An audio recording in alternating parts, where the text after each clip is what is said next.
Hello, and welcome to Infinite Science. Tonight, we're going to talk about something quiet, something that doesn't announce itself with flashes of light or sudden violence, but instead whispers from across 2.5 million years of darkness. We're going to talk about our neighbor, the galaxy we thought we knew, the one we've been watching longer than we've had telescopes, longer than we've had cities, longer than we've had written language. Andromeda. And we're going to talk about what we found there that we never expected to find. Because sometimes the universe saves its deepest surprises not for the distant edges of space, not for the violent hearts of quasars or the collapse of dying stars, but for the places we thought we'd already understood. For the familiar, for the close. What happens when the nearest spiral galaxy to our own, studied for centuries, mapped in exquisite detail, modeled and simulated and theorized about in thousands of papers, turns out to be hiding something fundamental? What happens when we realize we were looking, but not seeing? That's the story we're here to tell. On a clear autumn night, far from city lights, you can see it with your naked eye. A small, faint smudge against the darkness between the constellations of Cassiopeia and Pegasus. It doesn't look like much. Most people who notice it at all assume it's a cloud, or a flaw in their vision, or light pollution creeping in from some distant town. But that smudge is a galaxy, an entire island of stars as full and rich and complex as our own Milky Way. More than 1 trillion suns bound together by gravity, spinning slowly through the void. The Andromeda Galaxy. Messier 31, our closest large galactic neighbor, 2.5 million light-years away. To understand what that means, imagine this. The light entering your eye when you look at Andromeda tonight left its stars when the first humans were learning to shape stone tools on the plains of Africa. When our ancestors didn't yet know how to make fire on demand. When language itself was just beginning to take the form we would recognize. Every photon that reaches us from Andromeda is a messenger from deep time, carrying information not just across space but across epochs. And yet, in cosmic terms, Andromeda is close. Closer than almost anything outside our own galactic neighborhood. Close enough that we can study it in remarkable detail.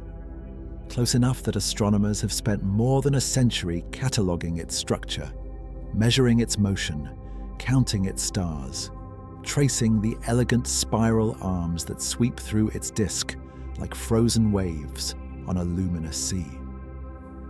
Andromeda is vast.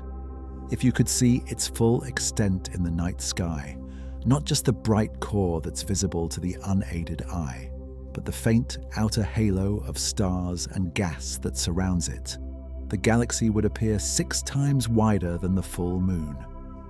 6 full moons, placed side by side. That's how much of the sky Andromeda actually occupies. We simply don't notice because most of its light is too faint for our eyes to register. The galaxy itself spans more than 200,000 light-years from edge to edge, larger than the Milky Way, more massive. Containing somewhere between 800 billion and 1.2 trillion stars, depending on whose census you trust. Red giants and white dwarfs. Newborn blue supergiants and ancient red dwarfs that have been burning steadily since the universe was young. Neutron stars and black holes. Planets we'll never see. Perhaps even worlds with oceans, atmospheres, the chemistry of life unfolding in forms we can't imagine. All of it bound together in a slow, graceful rotation that takes hundreds of millions of years to complete a single turn. Humans have been watching Andromeda for a very long time. The Persian astronomer Abd al-Rahman al-Sufi described it in the year 964, calling it a small cloud. Chinese astronomers noted it centuries earlier, but It wasn't until the 20th century that we understood what we were actually looking at.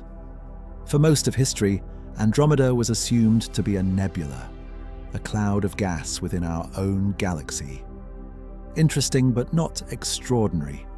It was Edwin Hubble in 1923 who changed everything. Using the 100-inch telescope on Mount Wilson, he identified individual stars within Andromeda. Cepheid variables, pulsating stars whose brightness changes in a predictable rhythm. By measuring that rhythm, Hubble could calculate their true luminosity, and from that, their distance. The numbers were staggering. Andromeda wasn't a cloud within the Milky Way, it was an entirely separate galaxy, unimaginably far away. The universe, overnight, became vastly larger than anyone had imagined.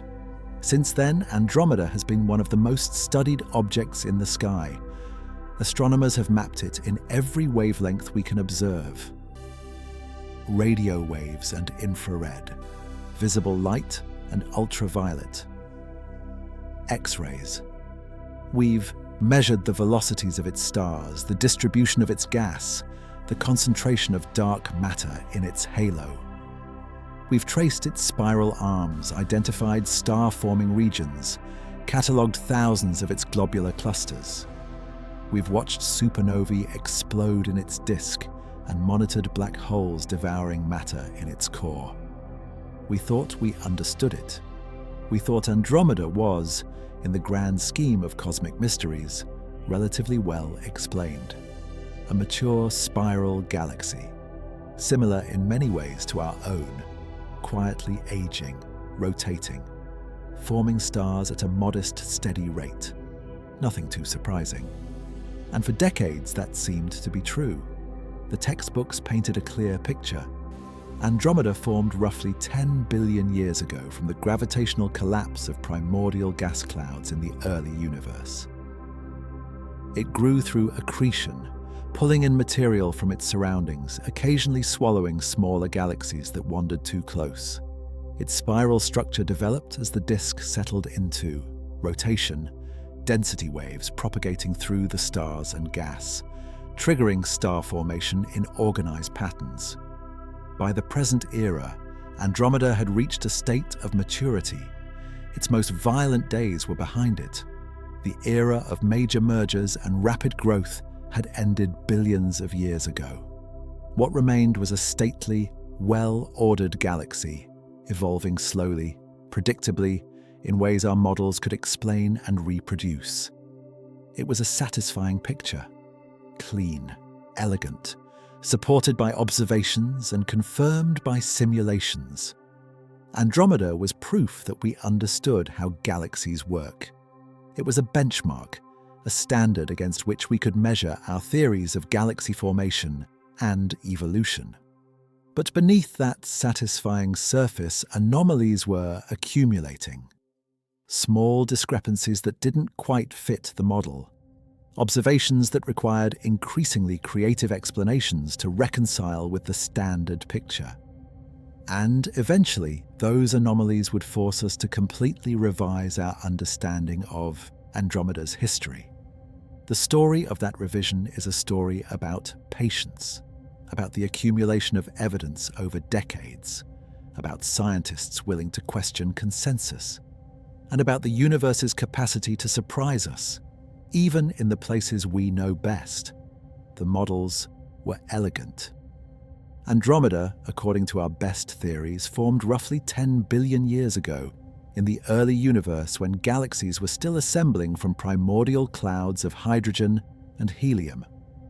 Like most large galaxies, it had grown through a process of gradual accumulation and occasional mergers. Smaller galaxies drawn in by Andromeda's gravity had collided and been absorbed over billions of years. Each merger added mass, changed the dynamics, stirred up the gas, and triggered bursts of star formation. But those violent days were mostly over. By the time we began studying Andromeda in earnest, it had settled into a state of relative calm, a mature galaxy. Its spiral structure was well defined, its star formation Rate had slowed to a steady, sustainable pace. It was still growing, still occasionally swallowing small satellite galaxies, but nothing dramatic, nothing unexpected. We had simulations that matched the observations beautifully. Feed the right initial conditions into a computer model, let gravity and gas dynamics and dark matter do their work over billions of simulated years, and out comes a galaxy that looks remarkably like Andromeda. The rotation curve, the distribution of stars from center to edge, the structure of the spiral arms, all predicted, all understood. There was even a certain comfort in that predictability. Andromeda was proof that our theories worked, that we could model galaxies, simulate their evolution over cosmic time, and get answers that matched reality. It was reassuring, a confirmation that we were on the right track, that our understanding of the fundamental processes governing galaxy evolution was sound. Of course, there were always small discrepancies. Data, that didn't quite fit. Anomalies in the measurements. But that's normal in astronomy. Observations are messy. Instruments have limitations.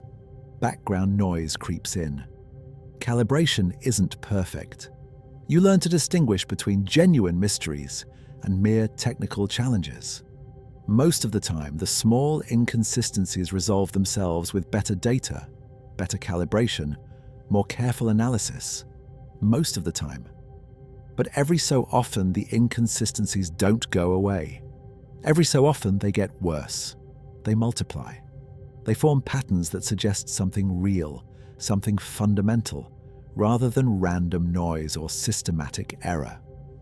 The story of how we discovered what really happened to Andromeda begins not with a dramatic observation or a revolutionary new telescope, but with patience, with the slow accumulation of data over years and decades, with astronomers doing the unglamorous work of measuring the same things over and over, building catalogues, refining measurements, checking and double-checking their results. It begins with people willing to spend entire careers studying a single galaxy, learning its rhythms, mapping its structure star by star, building the kind of deep, comprehensive understanding that only comes from sustained attention over time. And it begins with people willing to notice when something doesn't quite make sense. When the data, examined carefully enough, starts to tell a different story than the one we expected. In the early 2000s, several large spectroscopic surveys began systematically measuring the velocities of stars in Andromeda's outer regions. These weren't casual observations, they were systematic campaigns designed to build comprehensive catalogues of stellar motions across the entire galaxy. Night after night, season after season, year after year, astronomers collected spectra of individual stars, measuring the subtle Doppler shifts in their light that revealed how fast they were moving and in what direction. The work was painstaking. Each star required hours of telescope time.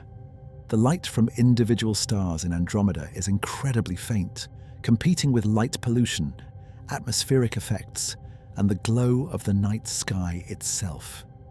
The absorption lines in stellar spectra are narrow, requiring high-resolution spectrographs and long exposure times to measure accurately. But slowly, the catalogues grew. Hundreds of stars, then thousands, then tens of thousands. Each one a data point, a measurement of position and velocity, a piece of information about how Andromeda's stars are moving through space.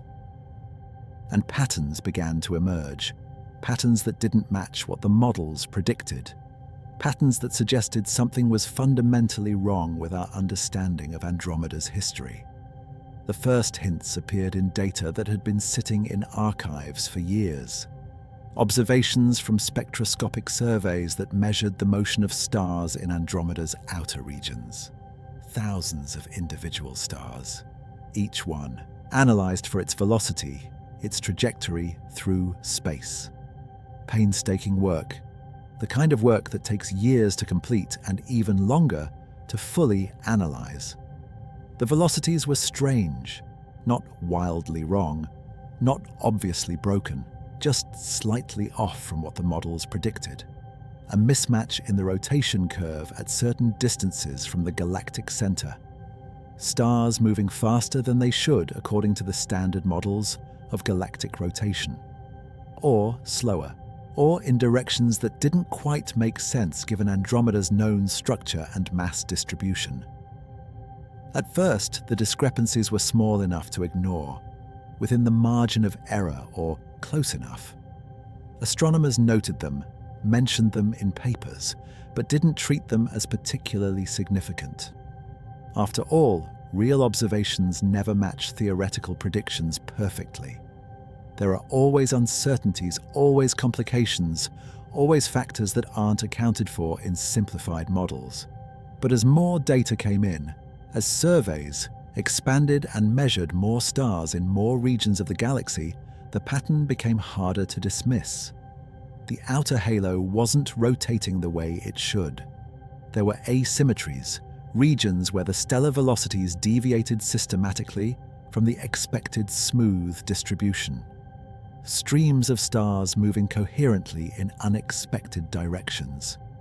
Structures that didn't match the smooth, settled distribution that a mature galaxy should have. It looked in some ways like the aftermath of a collision. But that didn't make sense. Andromeda's last major merger, according to the models, had happened billions of years ago in the early universe when galaxy collisions were common. Any debris from such an event should have long since settled, dispersed, integrated into the galaxy's overall structure. You don't see coherent streams of stars from ancient collisions. Time smooths everything out, erases the evidence. After billions of years of orbital motion, any coherent structures should have been thoroughly mixed into the general population. And yet, there they were. Streams, shells, coherent structures in the stellar halo that suggested something had disturbed Andromeda's stars relatively recently. Not billions of years ago, in the ancient past when galaxies were still forming. Maybe only a few billion, maybe less. The astronomers running the surveys began to look more carefully. They went back through old observations, reanalyzing data that had been collected years earlier but never examined with this particular question in mind. They requested new telescope time, targeting specific regions of Andromeda where the anomalies seemed strongest. They collaborated with other teams, comparing notes, sharing data, trying to build a comprehensive picture of what was happening in Andromeda's outer reaches. And slowly, painstakingly, observation by observation, a pattern emerged. The streams weren't random. They were organized, coherent. They traced out paths through space that suggested they all originated from the same event, the same source. As if something substantial had fallen into Andromeda and been torn apart, its stars scattered but still following the orbital paths that the original object had taken. It was the kind of pattern you'd expect from a recent merger, a collision between Andromeda and another galaxy. But the models said that shouldn't be possible. There were no obvious remnants, no second nucleus visible at Andromeda's core. No displaced supermassive black hole creating disturbances in the central regions. None of the telltale signs that usually accompany a major galaxy merger, unless the merger had been so violent, so complete, that it had entirely destroyed the smaller galaxy, shredded it beyond recognition, left nothing behind but streams of stars, tracing ghost orbits through Andromeda's halo, following paths determined billions of years ago by a galaxy that no longer exists. The astronomers began running simulations to test this idea. Computer models that could recreate galaxy collisions and show what kind of debris patterns they would create. Computer models of galaxy collisions had become increasingly sophisticated over the decades. You could specify the masses of the galaxies, their initial velocities, their approach angles, the distribution of dark matter in their halos, the amount of gas they contained. The computer would then calculate the gravitational forces between every particle in the simulation, tracking how stars and gas and dark matter moved over millions of years of simulated time. It was computationally intensive work. A single simulation might take weeks to run on a powerful cluster of computers, solving millions of equations, tracking millions of particles through their gravitational interactions. And you needed many simulations, testing different parameters, exploring different scenarios to see which ones produced results that matched the observations. But slowly, the simulations began to converge on an answer. If you assumed Andromeda had collided with a galaxy roughly a third its mass, approaching from a specific direction at a specific velocity, passing through Andromeda's disk at a nearly perpendicular angle, you could reproduce the observed streams. You could explain the asymmetries in the halo. You could account for the strange velocities. You could match the observations in remarkable detail, and the collision needed to be recent. Not 10 billion years ago in the early universe, but 2 to 3 billion years in the past. Recent enough that the debris hadn't yet dispersed and mixed into the general stellar population. Recent enough that we could still see the orbital signatures, the coherent streams, the telltale signs of a major disruption. This was unexpected. This was revolutionary. This changed everything we thought we knew about Andromeda's history. But the evidence kept mounting. Independent teams working with different datasets, different analysis methods, different simulations were all converging on the same conclusion. Andromeda had been through a major merger, recently on cosmic timescales, and we had somehow missed it for more than a century of detailed observations. The question was, why? Why had we missed something so fundamental? How had such a massive event escaped our notice for so long? It's worth pausing here to appreciate how difficult this kind of work is. Andromeda is so far away that even its brightest stars appear incredibly faint from Earth. Measuring the velocity of a single star requires splitting its light into a spectrum, identifying absorption lines from elements like hydrogen or calcium or iron, and measuring how much those lines have been shifted by the star's motion. The Doppler effect. The same principle that makes an ambulance siren change pitch as it passes you, but applied to light instead of sound. But starlight from Andromeda is faint. Individual stars in the outer halo are often barely visible. Even with large telescopes, the absorption lines in their spectra are narrow, requiring high spectral resolution to measure accurately. The measurements require large telescopes, long exposure times, and extremely sensitive instruments. You might spend an entire night collecting data on just a few dozen stars, and you need thousands of stars distributed across different regions of the galaxy to map the overall structure in any meaningful way. So the surveys took years, decades. Teams of astronomers working in shifts, observing season after season, slowly building up catalogues of stellar velocities. Clear nights were precious. Clouds meant lost time. Equipment failures meant delays. And then, after the observations were complete, came more years of analysis. Reducing the data, calibrating the measurements, searching for patterns, comparing observations to models. This is the reality of astronomy. It moves slowly. Progress is measured in years, not days. Discoveries don't happen in sudden flashes of insight. They accumulate, one measurement at a time, one observation at a time, one careful analysis at a time, until eventually you have enough pieces to see a picture you didn't expect. The picture that began to emerge from Andromeda was unsettling.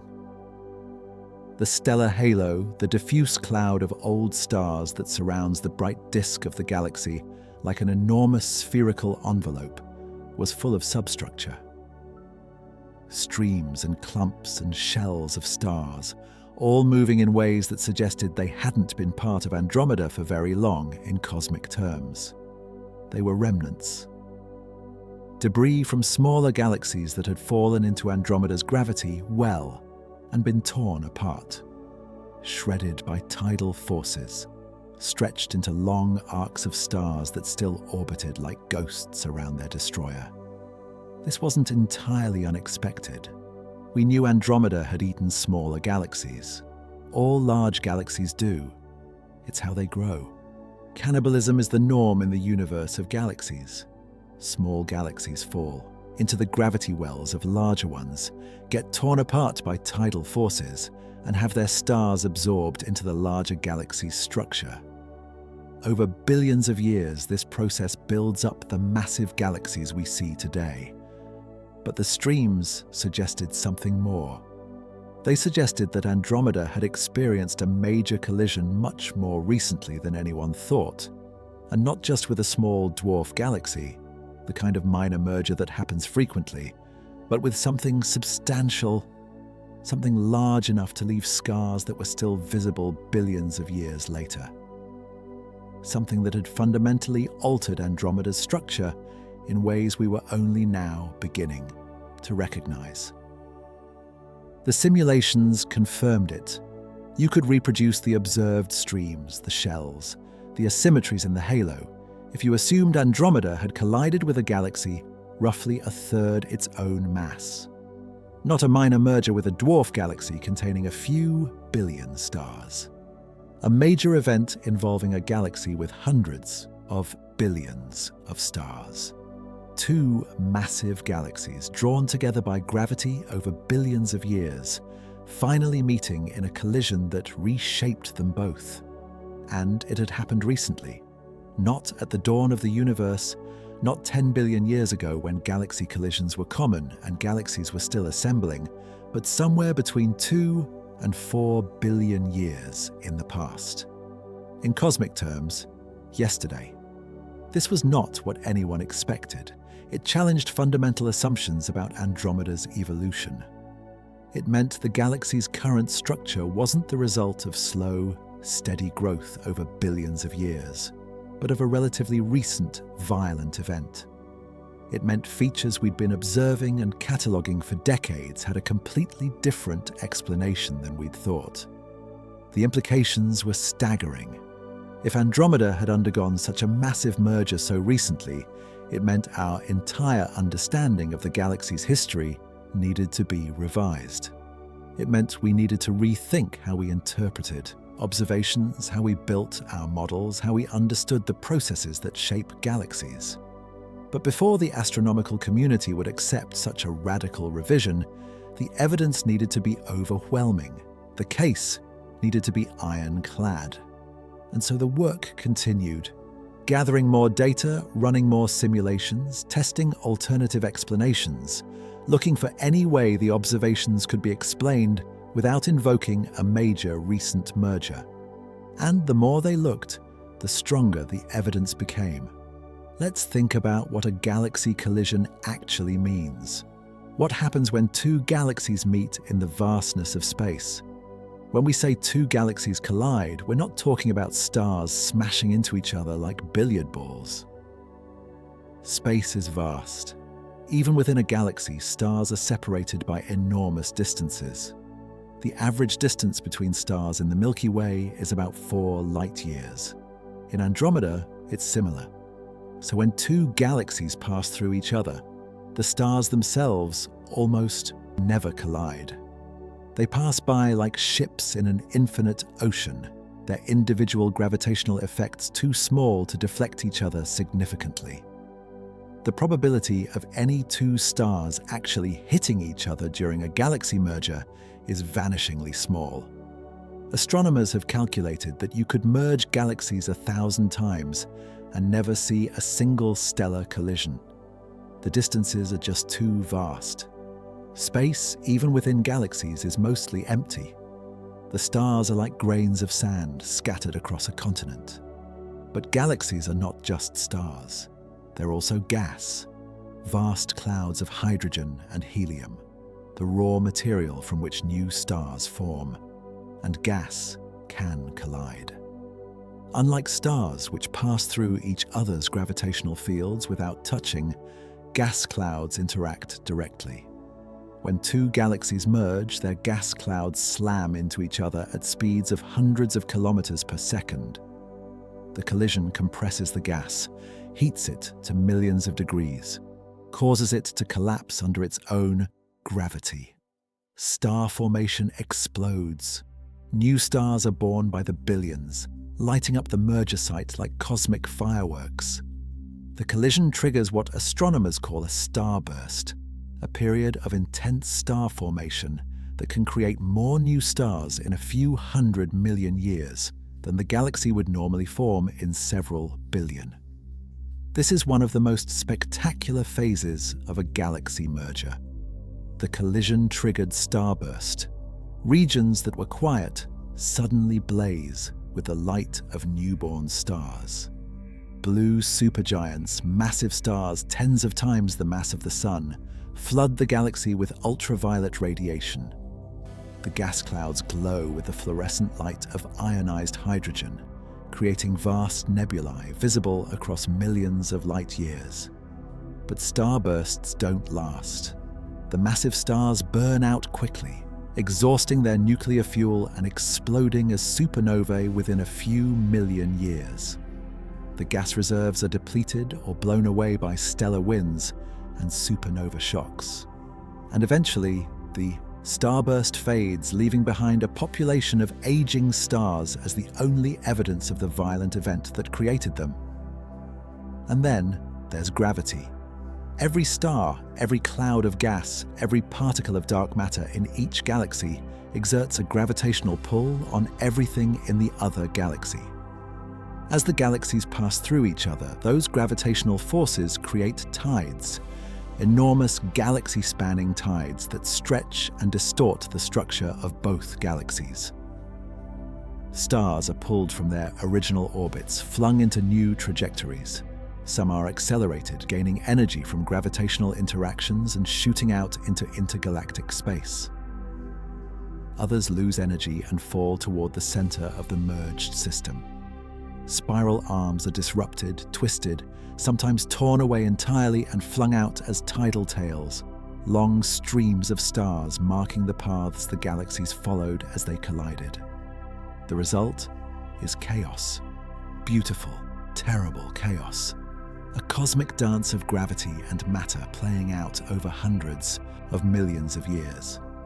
And when the collision is over, when the two galaxies have passed through each other and their mutual gravity has pulled them back together, for a second pass, a third pass, eventually merging into a single structure, what emerges is something entirely new.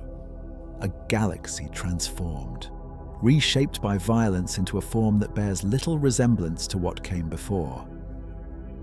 This is what happened to Andromeda, sometime between 2 and 4 billion years ago. Another galaxy fell into Andromeda's gravity well.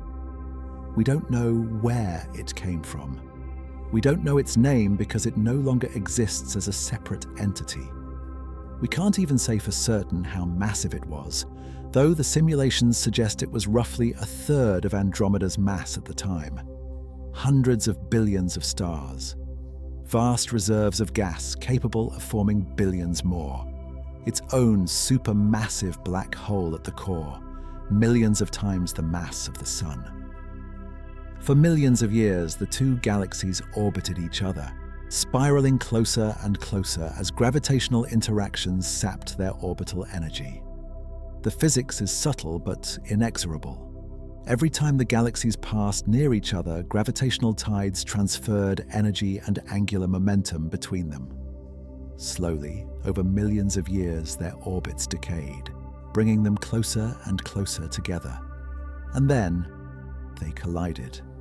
The collision would have been spectacular if there had been anyone there to watch, positioned at a safe distance with instruments capable of observing the entire event, they would have witnessed a transformation spanning hundreds of millions of years. They would have seen the two galaxies approach each other, their gravitational pull increasing as the distance decreased. They would have seen the first close passage, the moment when the two galaxies interpenetrated, passing through each other like ghosts. They would have seen the spiral arms of both galaxies distorting and twisting as tidal forces pulled them apart. They would have seen massive bursts of star formation as gas clouds from both galaxies collided and compressed. They would have seen stars scattered into long streams, marking the orbital paths of the merging galaxies like contrails across the sky. And they would have seen, eventually, the two galaxies merge into one, the smaller galaxy consumed, torn apart, its stars and gas and dark matter absorbed into Andromeda's structure. Its identity erased from the universe. All that remains now are echoes. Streams of stars in the halo, still following the orbital paths their parent galaxy once took. Asymmetries in Andromeda's disk, evidence of the gravitational disturbance that rippled through the galaxy during the collision. A faint, tilted structure in the outer regions, the last remnant of the destroyed galaxy's disk, still rotating in its own plane billions of years after the galaxy it belonged to ceased to exist. Ghost orbits, ghost structures, the faint traces of a galaxy that no longer exists, preserved in the motion and distribution of its scattered stars. When you look at Andromeda now, you're seeing the product of that ancient violence. The galaxy's current structure, its distribution of stars, the rate at which it's forming new stars, even the properties of its central, supermassive black hole. All of these have been shaped by a collision that happened when Earth was young, and life was just beginning to experiment with multicellular forms. When astronomers first realized what they were seeing, there was skepticism. This is normal in science, and it's healthy. Extraordinary claims require extraordinary evidence, and the claim that Andromeda had undergone a major merger just a few billion years ago was extraordinary. It contradicted decades of accumulated understanding about the galaxy's history. For one thing, there was no obvious remnant. In most galaxy mergers, especially recent ones, you can still see the core of the smaller galaxy. A dense cluster of stars, gradually sinking toward the center of the larger galaxy under the influence of what astronomers call dynamical friction.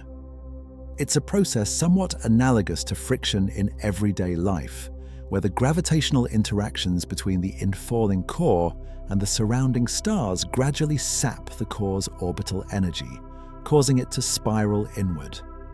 This process is slow. It can take billions of years for the core of a merged galaxy to fully sink to the center and merge with the central regions of the larger galaxy. So if Andromeda had merged with a substantial galaxy just a few billion years ago, where was the core? Why couldn't we see a secondary concentration of stars, a second nucleus, gradually spiraling toward Andromeda's center? The simulations offered an answer, but it was a subtle one. If the collision happened at just the right angle, with just the right velocity, with just the right mass ratio between the galaxies, the smaller galaxy could be torn apart so completely that no central remnant survived. The tidal forces during the merger would be strong enough to rip apart even the densest regions of the smaller galaxy, scattering its stars into streams and shells throughout Andromeda's halo.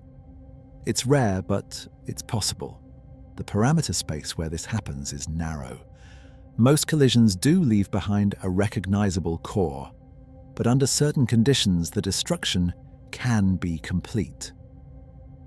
And the observations suggested that's exactly what happened. The streams of stars in Andromeda's halo all pointed back to a common origin, a single progenitor galaxy that had been completely shredded during the collision. No core survived. only the streams remained, silent witnesses to a galaxy that once was. Still, the skeptics wanted more evidence. They wanted independent confirmation. They wanted to see if the collision could explain other features of Andromeda that had never quite made sense. If this merger really happened, it should have left its mark on more than just the outer halo. It should have affected the entire galaxy. And as astronomers looked more carefully, with this new framework in mind, they found those marks everywhere. Andromeda's disk, it turns out, is not quite symmetrical. One side is thicker than the other. One side has more young stars, more star-forming regions, more activity. For years, decades even, this asymmetry had been noted, but not explained.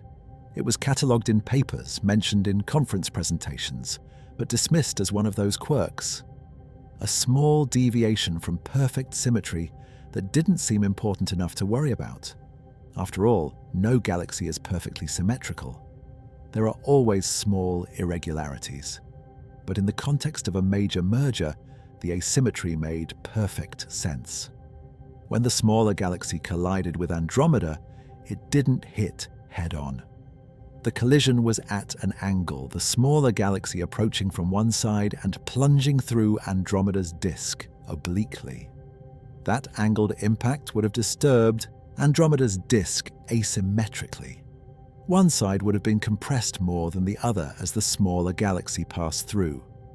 Gas on that side would have been shocked, heated to millions of degrees, then cooled and compressed, triggered to collapse and form new stars.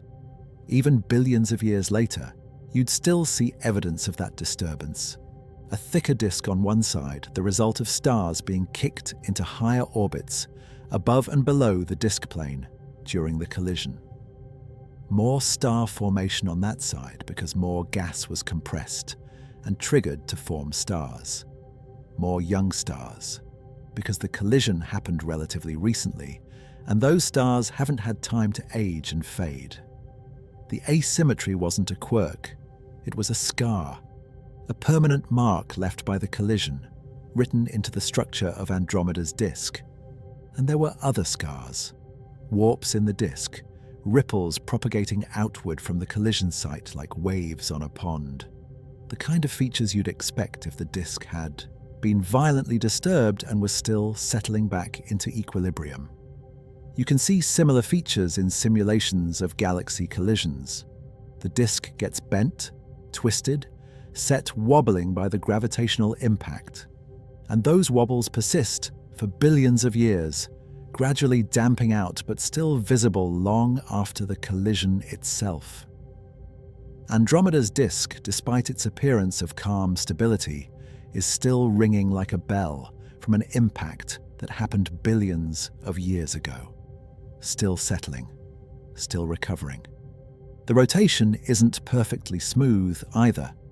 There are regions where stars are moving faster or slower than they should, given the overall rotation pattern of the galaxy.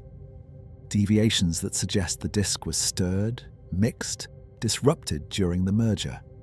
The orderly circular orbits that stars normally follow in a spiral disk were perturbed, randomized slightly, given a component of motion perpendicular to the disk.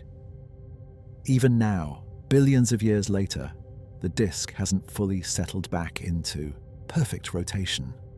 All of these features taken together painted a consistent picture. Andromeda had been through a major collision. The evidence wasn't in one smoking gun observation, but in dozens of small features, each one consistent with the merger scenario, each one difficult to explain otherwise.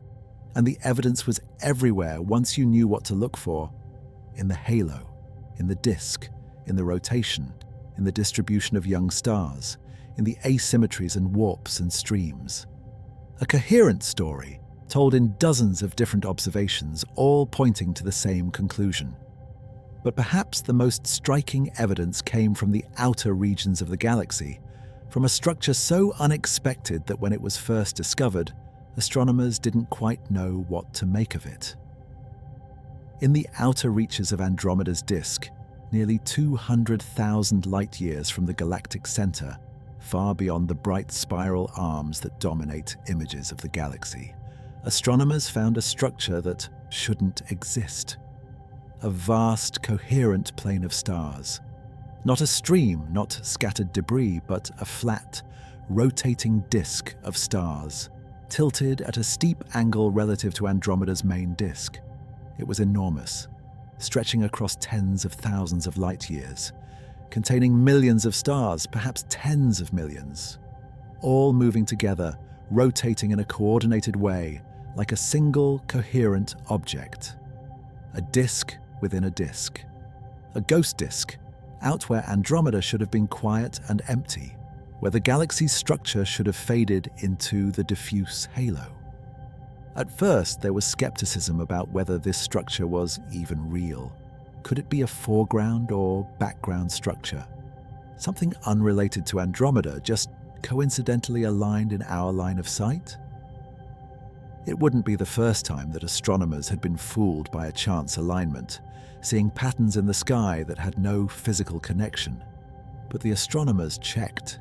They measured the distances to individual stars using various techniques. Cepheid variables, red giant branch stars, are Lyrae variables. Different types of stars whose intrinsic brightness is known, allowing their distance to be calculated from their apparent brightness. The measurements all agreed. These stars were at the same distance as Andromeda. They were part of the galaxy, not a foreground or background group. They confirmed the velocities, measuring the Doppler shifts of dozens of stars across the structure. The stars were all moving together, rotating around Andromeda's center, but in a plane tilted steeply relative to the main disk. They traced their orbits carefully, using the measured positions and velocities to calculate how these stars move through space. No, this was real. This was part of Andromeda, a genuine structure physically associated with the galaxy. But how? Disks like this don't form spontaneously in the outer regions of mature galaxies. They don't appear out of nowhere. The physics doesn't allow it. In the outer regions of a galaxy, where the density is low and the gravitational field is weak, gas and stars should be arranged in a roughly spherical distribution, not a flat disk. Disks form in the inner regions of galaxies where gas can cool and settle into a rotating plane. But out here in the sparse outer halo, there's no mechanism to create a disk. Something had to bring those stars there. Something had to organize them into a coherent, rotating structure. And the only explanation that made sense, the only mechanism powerful enough to create such a structure in such an unlikely place, was a collision. A merger. This disk was the remnant of the smaller galaxy's own disk. Torn from its original host during the collision, flung into the outer regions of Andromeda by tidal forces, and somehow managing to maintain its coherence despite the violence of the event. It's a ghost, the last recognizable piece of a galaxy that was destroyed billions of years ago. When you look at that tilted disk, when you study the stars that make it up, you're seeing stars that once orbited in a completely different galaxy.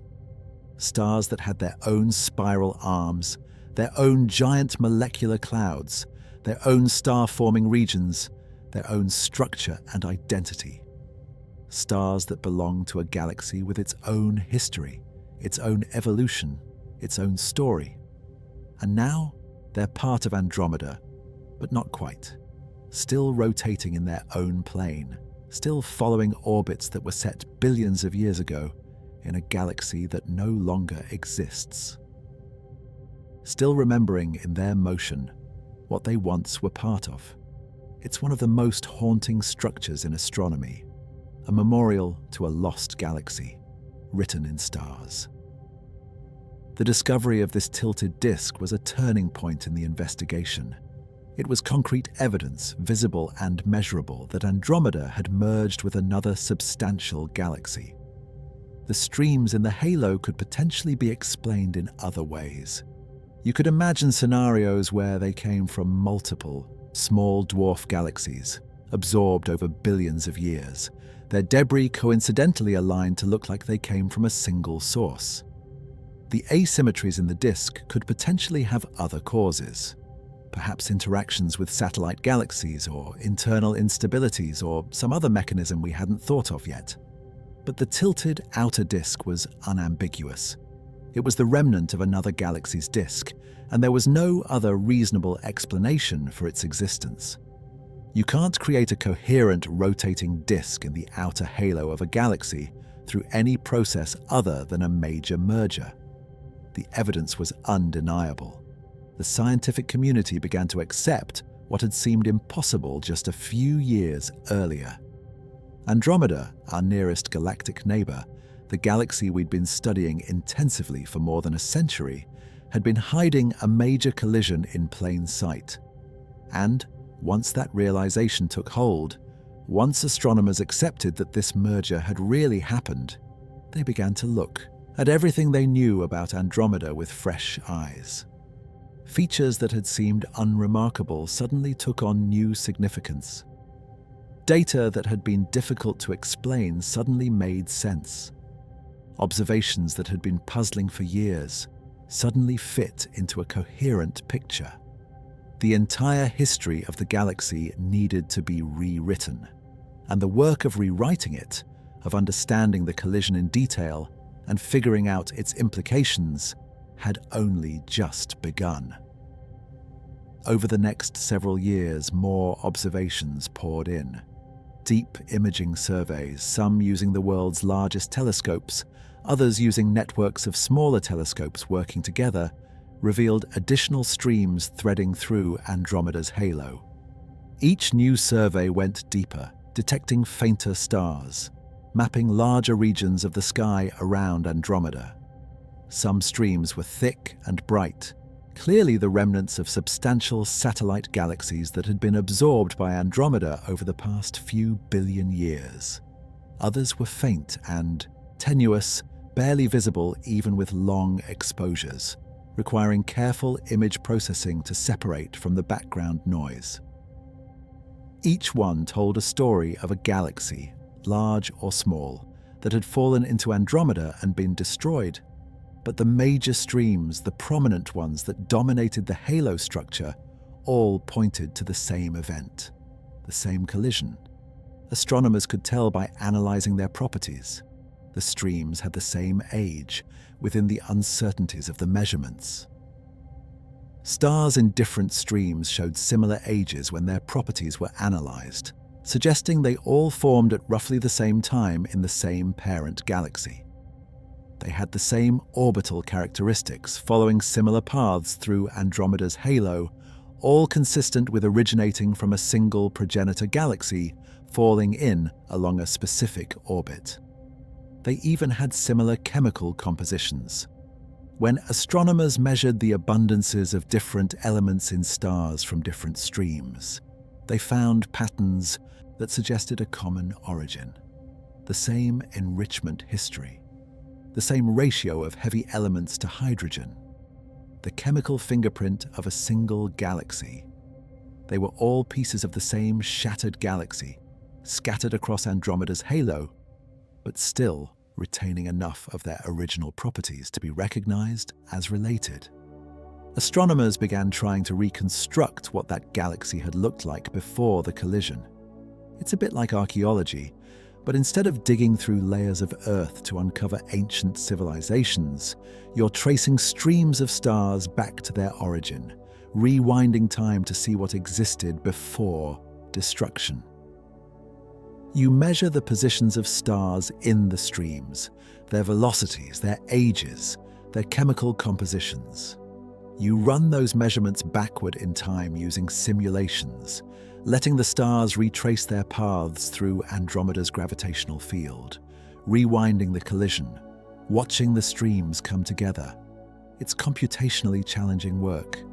You need to account for Andromeda's gravity, which has changed over time as the galaxy itself evolved. You need to account for the gravity of the Milky Way and other nearby galaxies, which perturb the orbits of stars in Andromeda's outer halo. You need to account for dynamical friction, the gradual loss of orbital energy that causes structures to spiral inward over billions of years. But slowly, carefully, the simulations began to converge on a picture of what the destroyed galaxy had been like. The galaxy had been substantial, not as large as Andromeda, but far from trivial. Perhaps 300 billion stars, making it a respectable spiral galaxy in its own right, comparable in size to the Large Magellanic Cloud, but more massive, more evolved. It had approached Andromeda from a specific direction, falling inward along an orbit that brought it nearly perpendicular to Andromeda's disk. This perpendicular approach was significant, crucial even to understanding why the collision was so, destructive. If the galaxy had approached along Andromeda's disk plane, parallel to the existing structure, the collision would have been less violent. The two disks would have interacted more gently, aligning and merging gradually over billions of years. Many of the stars from the smaller galaxy would have been incorporated into Andromeda's disk with minimal disruption. But a perpendicular collision is far more destructive. The smaller galaxy plunged straight through Andromeda's disk, experiencing enormous tidal forces that stretched it along the direction of motion and compressed it perpendicular to that direction. The differential gravitational force across the galaxy, what we call the tidal force, was immense. The first pass was the most destructive. The smaller galaxy plunged through Andromeda's disk, its outer regions immediately stripped away by tidal forces. Stars were pulled from their orbits in the smaller galaxy and flung into long streams that traced out the path. The galaxy had followed. The galaxy's disk was bent, twisted, partially torn apart. Gas clouds from both galaxies collided at relative velocities of hundreds of kilometers per second, creating shockwaves that compressed the gas and triggered massive bursts of star formation. For a few 100 million years, both galaxies would have blazed with the light of billions of newborn stars, blue supergiants and massive OB stars flooding their surroundings with ultraviolet radiation. But the core of the smaller galaxy survived that first pass. Wounded, diminished, stripped of much of its outer material, but still intact. Still a recognizable galaxy, albeit one that had been through a traumatic encounter. And it was now bound to Andromeda. Its orbit had been changed by the collision, by the exchange of energy and angular momentum with Andromeda's disk and dark matter halo. It was no longer passing through on a hyperbolic trajectory, destined to escape back into intergalactic space. Now it was trapped, orbiting Andromeda, its path carrying it back for a second collision. That second pass, occurring a few 100 million years after the first, was the end. The galaxy, already weakened by the first encounter, already stripped of much of its mass, couldn't survive another passage through Andromeda's disk. The core was torn apart. The remaining gas was stripped away or shocked into forming one final generation of stars. The stars were scattered into the streams and shells we see today, their original galactic structure completely destroyed. And somewhere in the chaos, the supermassive black hole that had sat at the center of the smaller galaxy, the anchor point around which billions of stars had orbited, was set adrift. No longer at the center of a galaxy, because there was no longer a galaxy for it to be at the center of, it became a wandering black hole, spiraling slowly through Andromeda under the influence of dynamical friction. Over hundreds of millions of years, possibly over 1 billion years or more, it would have spiraled inward toward Andromeda's center, eventually merging with Andromeda's own central black hole in a cataclysmic event that released more energy in gravitational waves than all the stars in both galaxies had emitted as light during the entire merger process. But that's getting ahead of the story. We'll come back to the black holes. For now, the important point is this. The reconstruction gave astronomers a detailed picture of the collision. They could estimate when it happened, approximately 2 to 3 billion years ago. They could estimate the mass of the destroyed galaxy, roughly 300 billion stars. They could trace the orbit it followed, nearly perpendicular to Andromeda's disk, plunging through twice before being completely destroyed. It was an extraordinary achievement, reconstructing an event that happened billions of years ago from the faint traces it left behind. A testament to the power of modern astronomy, the sophistication of our instruments, the cleverness of our analysis techniques, and the patience of scientists willing to spend years piecing together a cosmic puzzle. But it also raised new questions. Questions about where the destroyed galaxy came from, what its history was before it encountered Andromeda, and what role this collision played in shaping not just Andromeda, but the entire local group of galaxies that includes both Andromeda and the Milky Way. And perhaps most intriguingly, it raised questions about what other galaxies might be hiding similar secrets. If we missed this collision in Andromeda, the most studied galaxy outside our own, what else are we missing? How many other galaxies have violent recent histories that we haven't recognized? The implications extended far beyond a single galaxy. So why didn't we see this before? It's a fair question, and one that astronomers have thought about carefully. Andromeda is one of the most studied objects in astronomy. We've been observing it for more than a century, ever since Hubble's discovery that it was a separate galaxy. We have thousands of images taken in every wavelength from radio to X-ray. We have millions of measurements of individual stars. We have decades of high-quality data from the world's best telescopes. How did we miss a collision so massive it reshaped the entire galaxy, scattering hundreds of billions of stars and leaving scars that are still visible billions of years later? Part of the answer is simply time. The collision happened so long ago that most of the obvious signs have faded. Think about what a galaxy merger looks like when it's happening, when it's fresh, when the violence is still unfolding. The bright bursts of star formation that accompany the collision, the massive starbursts that create billions of new stars in just a few 100 million years, those have long since ended. The massive young stars that formed during the collision, the blue supergiants that flood the merger. Sight with ultraviolet light, those stars have already lived out their short lives. Stars dozens of times the mass of the Sun live only a few million years before exhausting their nuclear fuel and exploding as supernovae. Even stars 10 times the mass of the Sun, less massive but still huge by stellar standards, live only a few 100 million years. So the bright young stars that would have been the most obvious signature of the merger, the stars that would have blazed across the collision site like beacons, are long gone. They exploded billions of years ago. Their remains now scattered through Andromeda's interstellar medium, their atoms incorporated into new generations of stars.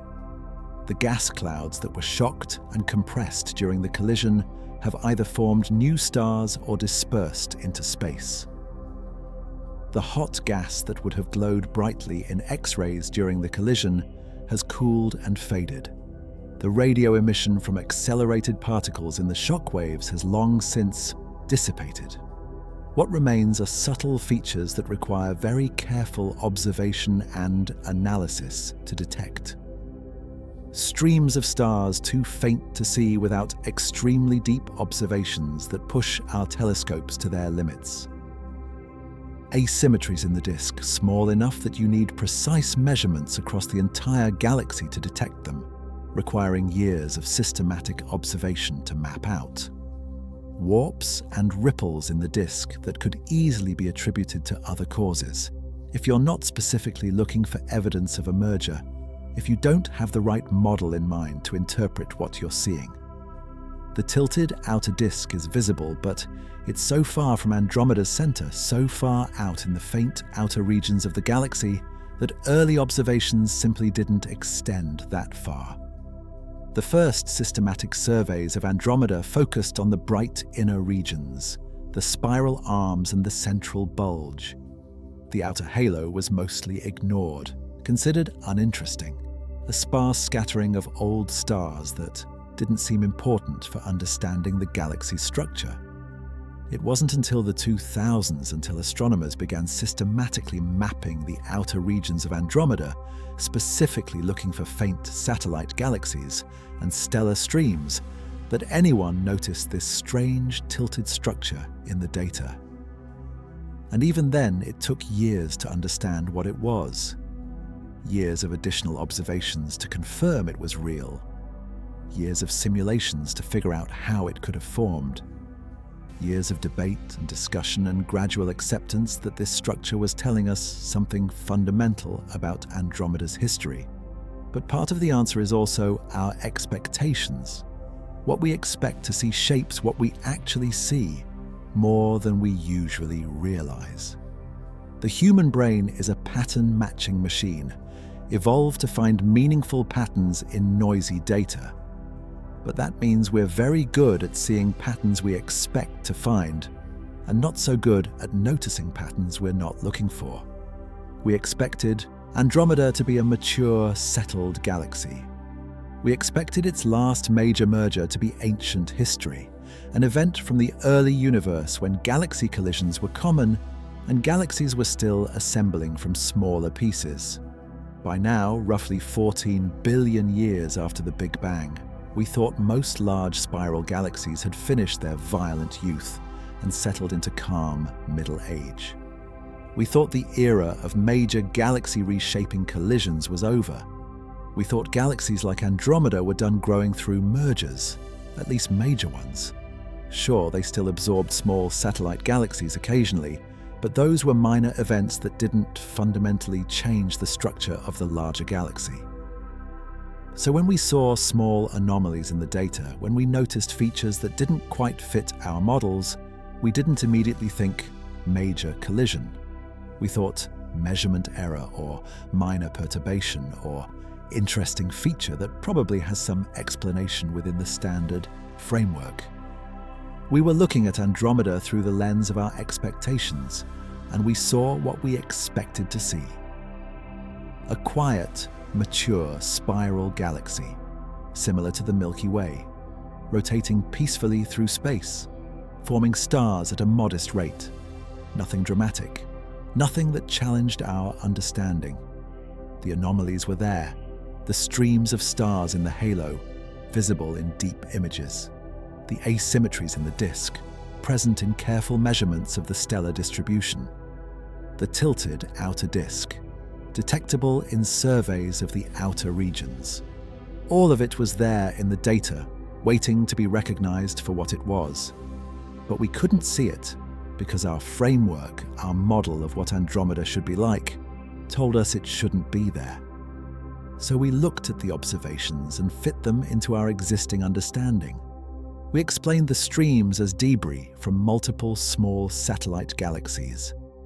We explained the asymmetries as minor deviations from perfect symmetry, the kind of thing that happens in real galaxies which are never perfectly symmetric. We noticed the tilted disk, but didn't recognize its significance. All the evidence was there, but we couldn't interpret it correctly because we were asking the wrong questions, looking for the wrong things, operating within a framework that didn't allow for the possibility of a recent major merger. It's a problem that shows up again and again in the history of science, across every field, not just astronomy. We build models to help us understand the world. Those models are useful, essential even.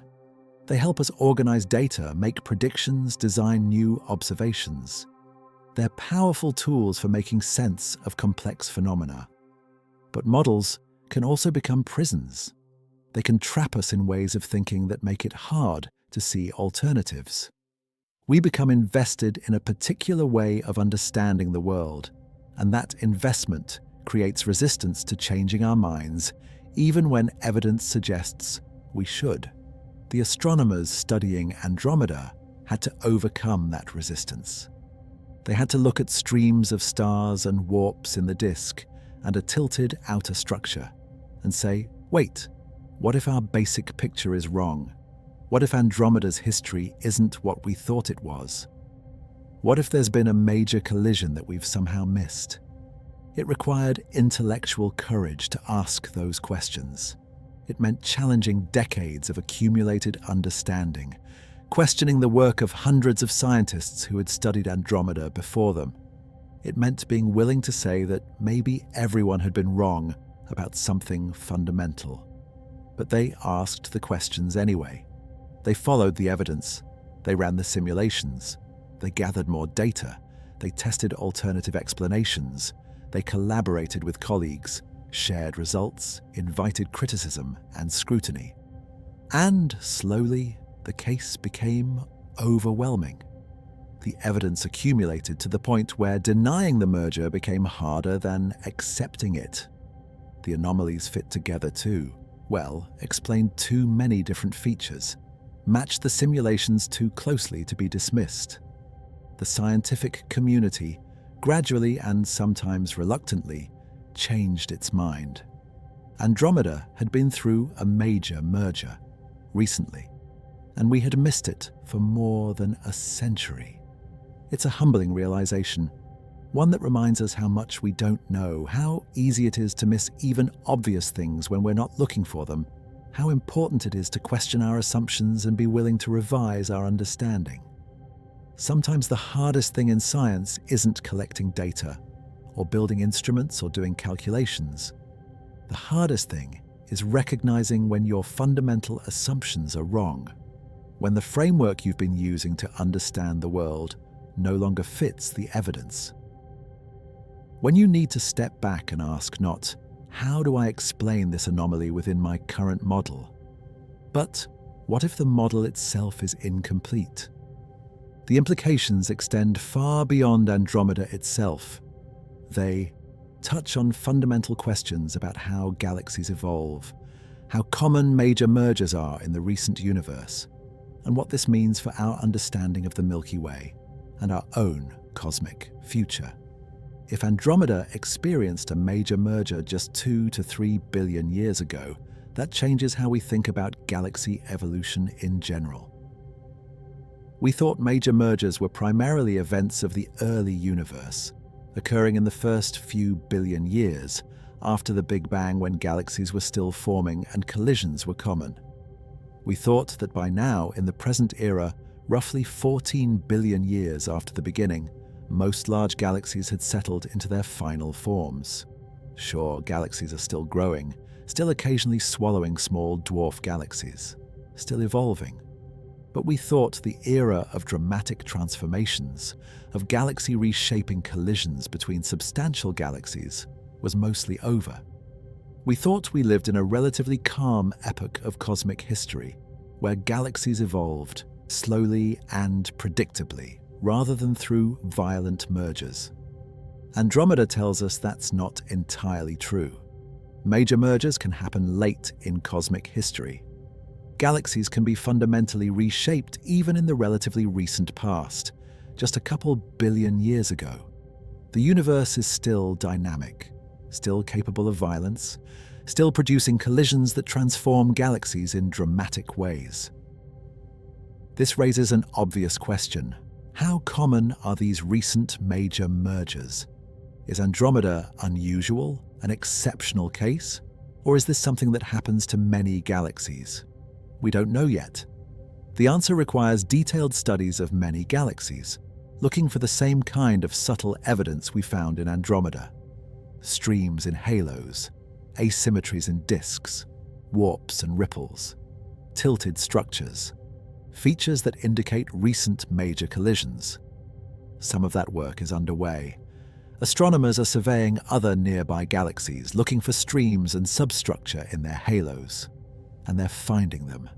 Almost every galaxy they look at carefully enough shows evidence of past mergers. Streams of stars from destroyed satellites, shells and ripples in the outer regions. Asymmetries that suggest recent disturbances. The emerging picture is that galaxies are more dynamic, more violent, more frequently disturbed than we thought. Major mergers may not be as rare in the recent universe as we believed. Andromeda might not be exceptional. It might be typical. And this has implications for the Milky Way, our own galaxy, the cosmic structure we call home. We live in a galaxy. We're part of its structure, embedded in its disk, orbiting its center along with hundreds of billions of other stars. And for a long time, we thought the Milky Way's history was relatively simple and straightforward. It formed billions of years ago from the collapse of primordial gas, grew through gradual accretion and the occasional absorption of small satellite galaxies, and has been relatively stable for most of its existence. But recent observations, many of them enabled by the Gaia spacecraft, which is mapping the positions and motions of billions of stars in the Milky Way with unprecedented precision, suggest a more complicated history. The Milky Way, like Andromeda, shows signs of past collisions. There are streams of stars in our halo that came from destroyed satellite galaxies. There's a dwarf galaxy called Sagittarius that's currently in the process of being torn apart by the Milky Way's gravity, its stars scattered into long streams that wrap around our galaxy multiple times like ribbons. And there's growing evidence that the Milky Way underwent its own major merger several billion years ago, an event comparable in some ways to what happened to Andromeda. The details are still being worked out, the evidence still being gathered and analyzed, but the picture emerging from Gaia data and other observations is striking. Some astronomers have named this destroyed galaxy Gaia Enceladus, after the spacecraft, whose data helped identify it, and the mythological giant who was buried beneath mountains by the gods. It was a massive dwarf galaxy, perhaps a quarter the mass of the Milky Way at the time of the collision, that fell into our galaxy somewhere between 8 and 11 billion years ago. The collision disrupted the Milky Way's existing disk, heated the stars that were already there, kicked them into more random orbits with larger vertical excursions above and below the disk plane. It deposited billions of stars into the Milky Way's halo, stars we can still identify today by their unusual chemical compositions and orbital properties, their motions through space marking them as interlopers, immigrants from a galaxy that no longer exists. The Milky Way, like Andromeda, is a galaxy with scars from past collisions, a violent history hidden beneath the outward appearance of calm, orderly rotation. And in approximately 4 billion years, the violence will return. The Milky Way and Andromeda will collide. That collision is inevitable. It's written in the motions of the two galaxies, encoded in the gravitational attraction that binds them together. The Milky Way and Andromeda are the two largest galaxies in what astronomers call the local group, a small cluster of galaxies bound together by their mutual gravity. We're falling toward each other. The distance between us is shrinking. Every second, Andromeda gets about 110 kilometers closer to the Milky Way. That doesn't sound like much compared to the vast distance separating us, 2.5 million light-years. But cosmic time is long. At that rate of approach, accounting for the acceleration as the gravitational attraction strengthens, the two galaxies will collide in roughly 4 billion years. 4 billion years. It's an almost incomprehensible span of time from a human perspective. To put it in context, 4 billion years ago, Earth was a young planet with no oxygen in its atmosphere. Life existed only as simple, single-celled organisms, bacteria and archaea, drifting in ancient oceans. Everything that's happened since then, the entire history of complex life, the evolution of photosynthesis and the oxygenation of the atmosphere, The development of eukaryotic cells and multicellular organisms, the Cambrian explosion and the colonization of land, the age of dinosaurs and their extinction, the rise of mammals and the evolution of humans, all of that happened in less time than we have before the collision with Andromeda. So whatever witnesses that collision, if anything does, it won't be human. Not in any form we would recognize. If our descendants still exist 4 billion years from now, they'll be so changed, so evolved, so different from us that the word human might not even apply. But the collision will happen. The physics is clear. The gravitational attraction is inexorable. And when it does, it will be one of the most dramatic events in the history of the local group. The collision between the Milky Way and Andromeda will be different from the collision that reshaped Andromeda billions of years ago. That earlier event was a merger between a large galaxy and a smaller one, with Andromeda roughly 3 times the mass of its victim. Andromeda dominated the collision, surviving relatively intact while completely destroying the smaller galaxy. But the Milky Way and Andromeda are much more evenly matched. Andromeda is more massive, containing perhaps twice as many stars as the Milky Way, but we're not dramatically different in size. When we collide, it won't be a simple case of one galaxy devouring another. Both galaxies will be transformed. Both will lose their spiral structure. Both will have their disks torn apart by tidal forces. The simulations of this future collision show a complex, beautiful, terrible process unfolding over billions of years. The 2 galaxies approach each other, their gravitational attraction pulling them together. The first close passage happens, the 2 galaxies interpenetrating, passing through each other like ghosts. Stars from both galaxies are scattered into long tidal tails, marking the paths the galaxies followed. Gas clouds collide, triggering massive bursts of star formation.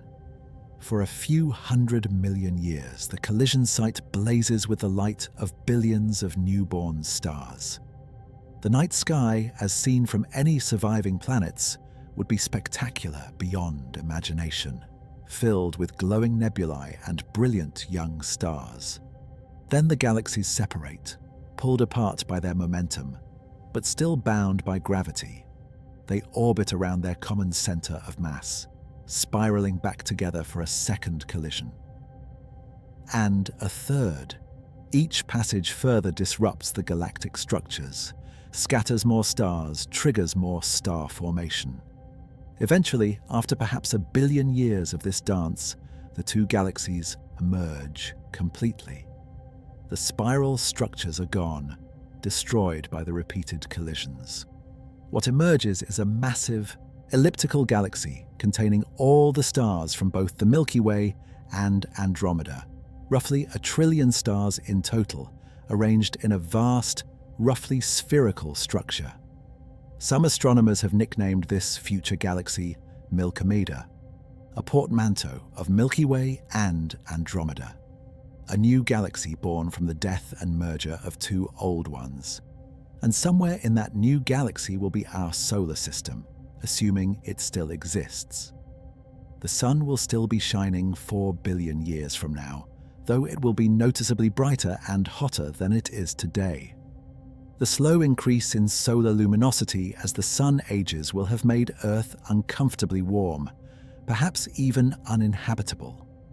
The oceans may have evaporated, the atmosphere may have been stripped away by the intense solar radiation, but the solar system itself, the sun and whatever planets still orbit it, will likely survive the collision. The probability of any direct stellar encounter during the merger is vanishingly small. Space is too vast, stars too far apart. The solar system will be tossed around gravitationally, flung into a new orbit, possibly far from where it started, but it will remain intact. During the collision, tidal forces will alter our orbit. We might end up in the outer regions of the merged galaxy, tens of thousands of light years from the center, in what was once Andromeda's halo. Or we might settle into a new disk that forms from the debris of both galaxies. Some elliptical galaxies do have small disks at their centers. Or we might end up somewhere in the diffuse elliptical structure that makes up most of Milkomeda. The night sky will look completely different. The familiar constellations, the patterns of stars that human cultures have recognized for thousands of years, will be gone. Their component stars will have been scattered to different parts of the merged galaxy, the patterns broken, the stories we told about them obsolete. There will be no Milky Way band of light stretching across the sky, because we'll be part of an elliptical galaxy with no clear disk structure to create that luminous band. The distribution of stars will be more spherically symmetric, not concentrated in a flat plane. But the sky won't be empty. Far from it, there will be stars everywhere, trillions of them. Some closer than any stars are to the Sun now, because elliptical galaxies have higher average stellar densities than spiral galaxies. Some farther. The night sky might actually be brighter in some ways, with more nearby stars visible to any observers who exist then. And somewhere in the distance, if our hypothetical observers look in the right direction with powerful enough telescopes, they'll see the other galaxies of what remains of the local group. Smaller galaxies that weren't involved in the collision. The Triangulum galaxy, assuming it hasn't also been drawn into the merger. Dwarf galaxies like the Large and Small Magellanic Clouds, if they still exist as separate entities. All continuing their own evolution, their own stories. But that's 4 billion years in the future.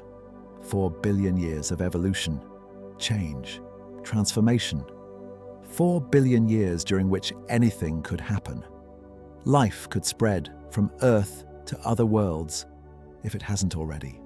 Intelligence could evolve in forms we can't imagine. Civilizations could rise and fall. Technologies could be developed that seem like magic to us.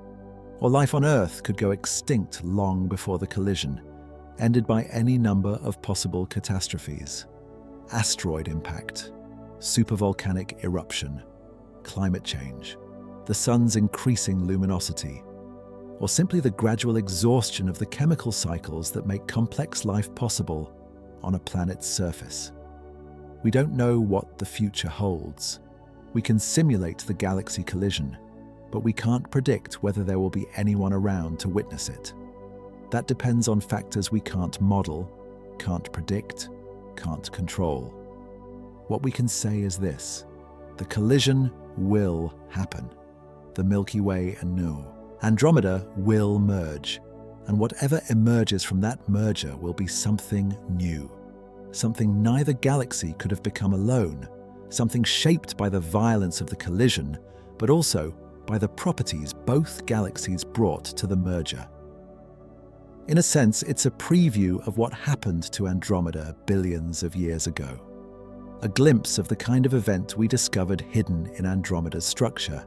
And knowing that such a collision is in our future makes Andromeda's past collision more relevant, more immediate. We're not just studying ancient history. We're studying a preview of our own cosmic future. There's something profoundly humbling about all of this, about the realization that we've been looking at Andromeda for centuries, studying it intensively for more than a century, building detailed models of its structure and evolution, writing textbooks and teaching students about it as an example of a well-understood spiral galaxy, and we missed something fundamental. We missed a collision so massive it reshaped the entire galaxy. A collision that scattered hundreds of billions of stars, triggered enormous bursts of star formation, created structures visible in careful observations.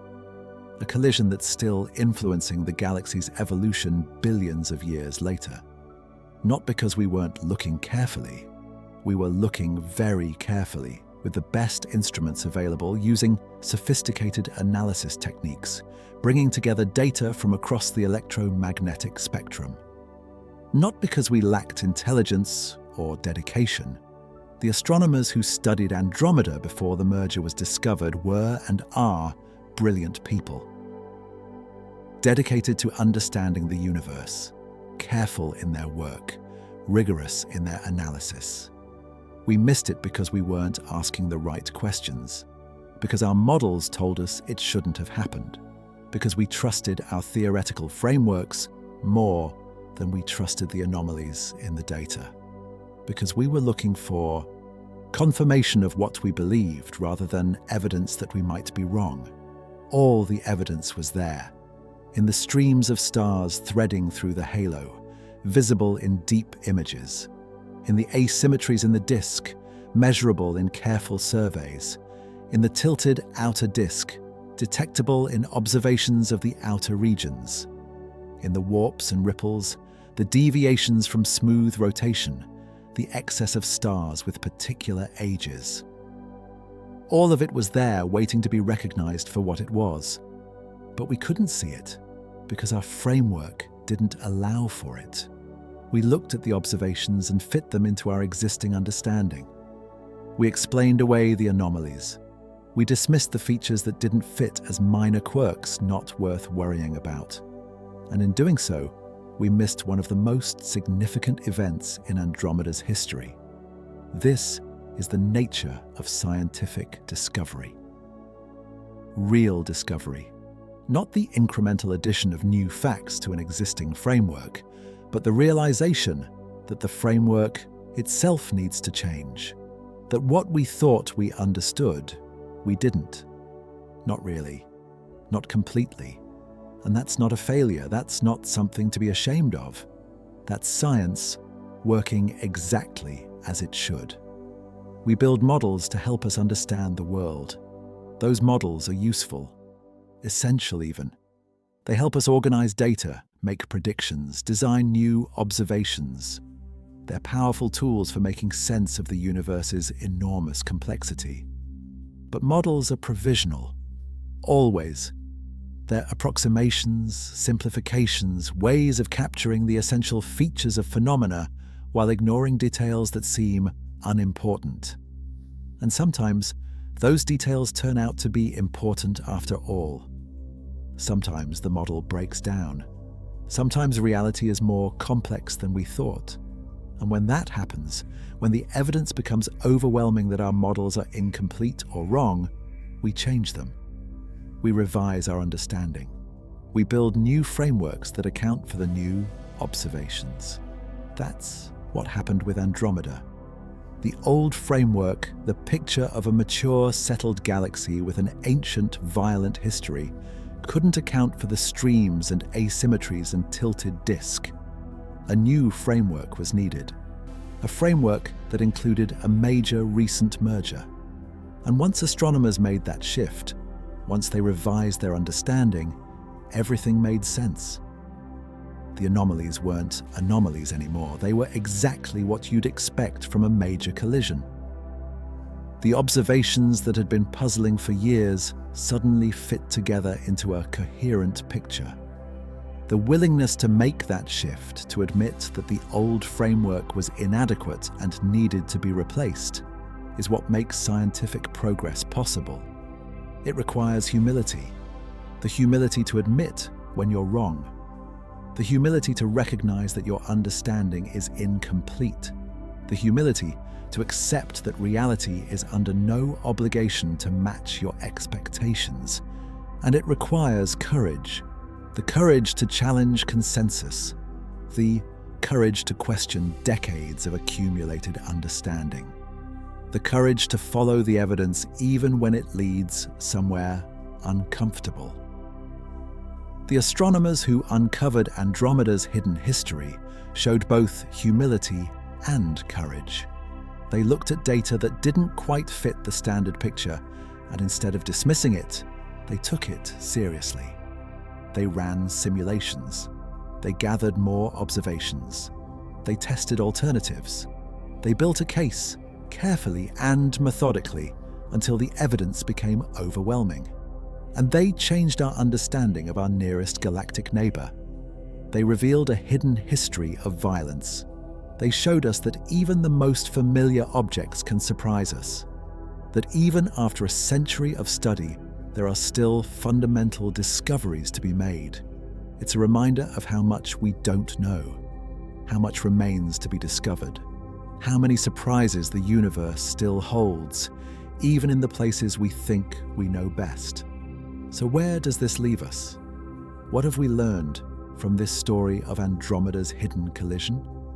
We've learned that Andromeda is not the galaxy we thought it was.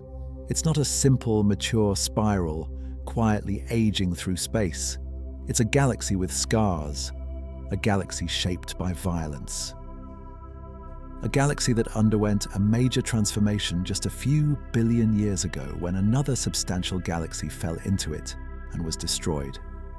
The streams threading through its halo are not just interesting features to catalogue. They're the remnants of that destroyed galaxy, hundreds of billions of stars still following the orbital paths their parent galaxy took billions of years ago. Silent witnesses to a collision that reshaped both galaxies involved. The asymmetries in the disk are not quirks. They're permanent marks left by the collision, evidence of how the impact disturbed one side of the disk more than the other, triggered more star formation, set up oscillations that persist billions of years later. The tilted outer disk is not an anomaly. It's a ghost, the last coherent piece of a galaxy that once existed as a separate entity. Now nothing more than a plane of stars rotating in an unusual orbit around the galaxy that destroyed their original home. All of it tells a story written in starlight and motion. A story of cosmic violence on an almost unimaginable scale. A story that unfolded over hundreds of millions of years, involving hundreds of billions of stars, releasing energy equivalent to billions of supernovae. And we missed it. For more than a century, we looked at Andromeda and didn't see this story. We saw what we expected to see instead of what was actually there. But we found it eventually, through patience and careful observation and willingness to question our assumptions, through the accumulation of evidence over years and decades, through the work of astronomers willing to follow anomalies rather than dismiss them. And now we know. Now we understand Andromeda's history in a way we didn't before. Not completely. There are still many questions, still much to learn. But more fully, more accurately, closer to the truth of what actually happened. We've also learned something about the Milky Way. Our own galaxy has a similar history of violence. It too has consumed other galaxies. It too bears scars from past collisions. And it too is headed for a major merger, the collision with Andromeda that will happen in 4 billion years. We've learned that major mergers are not just ancient history. They can happen in the relatively recent past. They may be more common than we thought. The universe is more dynamic, more violent, more frequently disturbed than our models suggested. And we've learned something about the process of scientific discovery itself, about how easy it is to miss even obvious things when we're not looking for them, about how our expectations shape what we see, about how important it is to question assumptions, to take anomalies seriously, to be willing to revise our understanding when evidence demands it. These are valuable lessons, not just for astronomy, but for science in general, for any field where we're trying to understand complex phenomena based on incomplete information. The universe is under no obligation to make sense to us. It doesn't arrange itself according to our theories. It simply is, following its own laws, unfolding in its own way, indifferent to what we believe about it. Our job as scientists, as seekers of understanding, is to figure out what those laws are, to build models that match reality, and to revise those models when reality shows us they're inadequate. That's what happened with Andromeda. Reality showed us our models were inadequate, and we revised them. And now we understand this galaxy better than we did before. But the work isn't done. There are still questions, still mysteries, still surprises waiting to be found. Of course, the story doesn't end here. Every discovery raises new questions. Every answer opens new avenues of investigation. Every piece of the puzzle revealed makes us aware of how many pieces are still missing. We know Andromeda collided with a massive galaxy 2 to 3 billion years ago. But which galaxy? Where did it come from? Was it part of the local group? A member of our small cluster of galaxies that has been gravitationally bound together for billions of years? Or did it fall in from outside, drawn by Andromeda's gravity from some more distant region of space? We don't know. The galaxy is gone, destroyed, its identity erased. Its stars are now scattered through Andromeda's halo, mixed in with stars that were there originally, indistinguishable except through careful analysis of their orbits and chemical compositions. We can't reconstruct what the galaxy looked like in any detail. We can estimate its mass from the amount of debris it left behind. We can infer some properties from the chemical composition of stars in the streams. We can reconstruct its orbit from the distribution of those streams. But we can't say what it actually looked like before the collision, whether it was a spiral galaxy like Andromeda and the Milky Way, or an irregular galaxy like the Magellanic Clouds, or something else entirely, whether it had bright spiral arms and active star formation, or whether it was a more quiescent system dominated by old stars. All of that information is lost, erased by the collision that destroyed the galaxy and scattered its stars. There are hints, though, in the data we have. The chemical composition of stars in the streams can tell us about the galaxy's star formation history. Different galaxies enrich their gas with heavy elements at different rates, depending on how rapidly they form stars and how efficiently they retain the material ejected by supernova. By measuring the abundances of elements like iron, oxygen, and magnesium in stars from the streams, astronomers can infer something about how the destroyed galaxy evolved. The preliminary results suggest it was an old galaxy that formed its stars relatively early in cosmic history, and then had a fairly quiet evolution before encountering Andromeda. Its stars have relatively low metallicity compared to stars in Andromeda's disk, suggesting they formed from gas that hadn't been enriched by as many previous generations of stars. But these are just hints, educated guesses based on limited information. The full story of the destroyed galaxy will likely remain forever unknown. Some information is simply lost when galaxies collide. The original structure is torn apart so completely that it can't be reconstructed from the debris. There are other questions too. How did the collision affect star formation in Andromeda? The simulations predict that gas clouds from both galaxies should have collided during the merger, compressing and shocking the gas, triggering massive bursts of new star formation.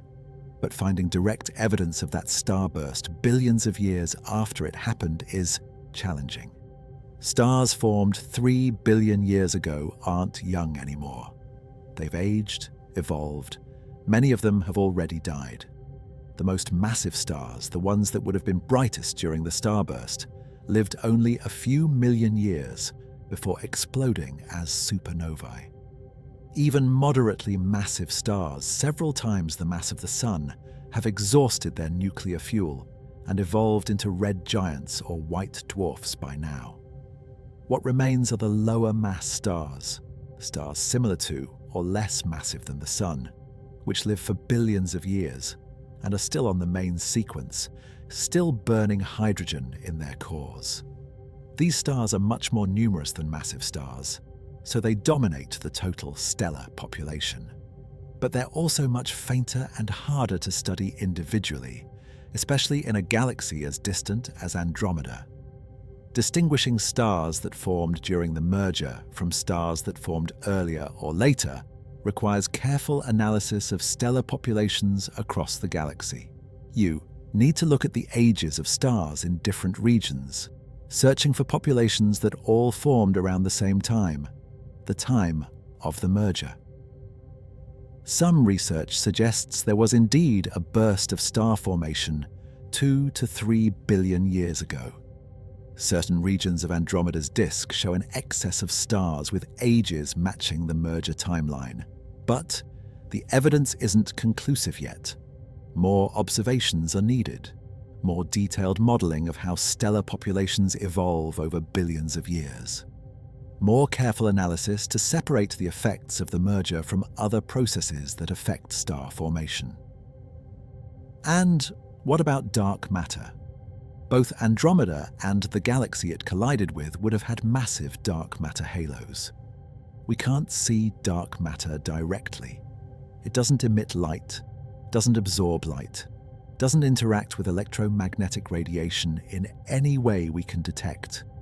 But we know it's there because of its gravitational effects. Galaxies rotate too fast for the amount of visible matter they contain.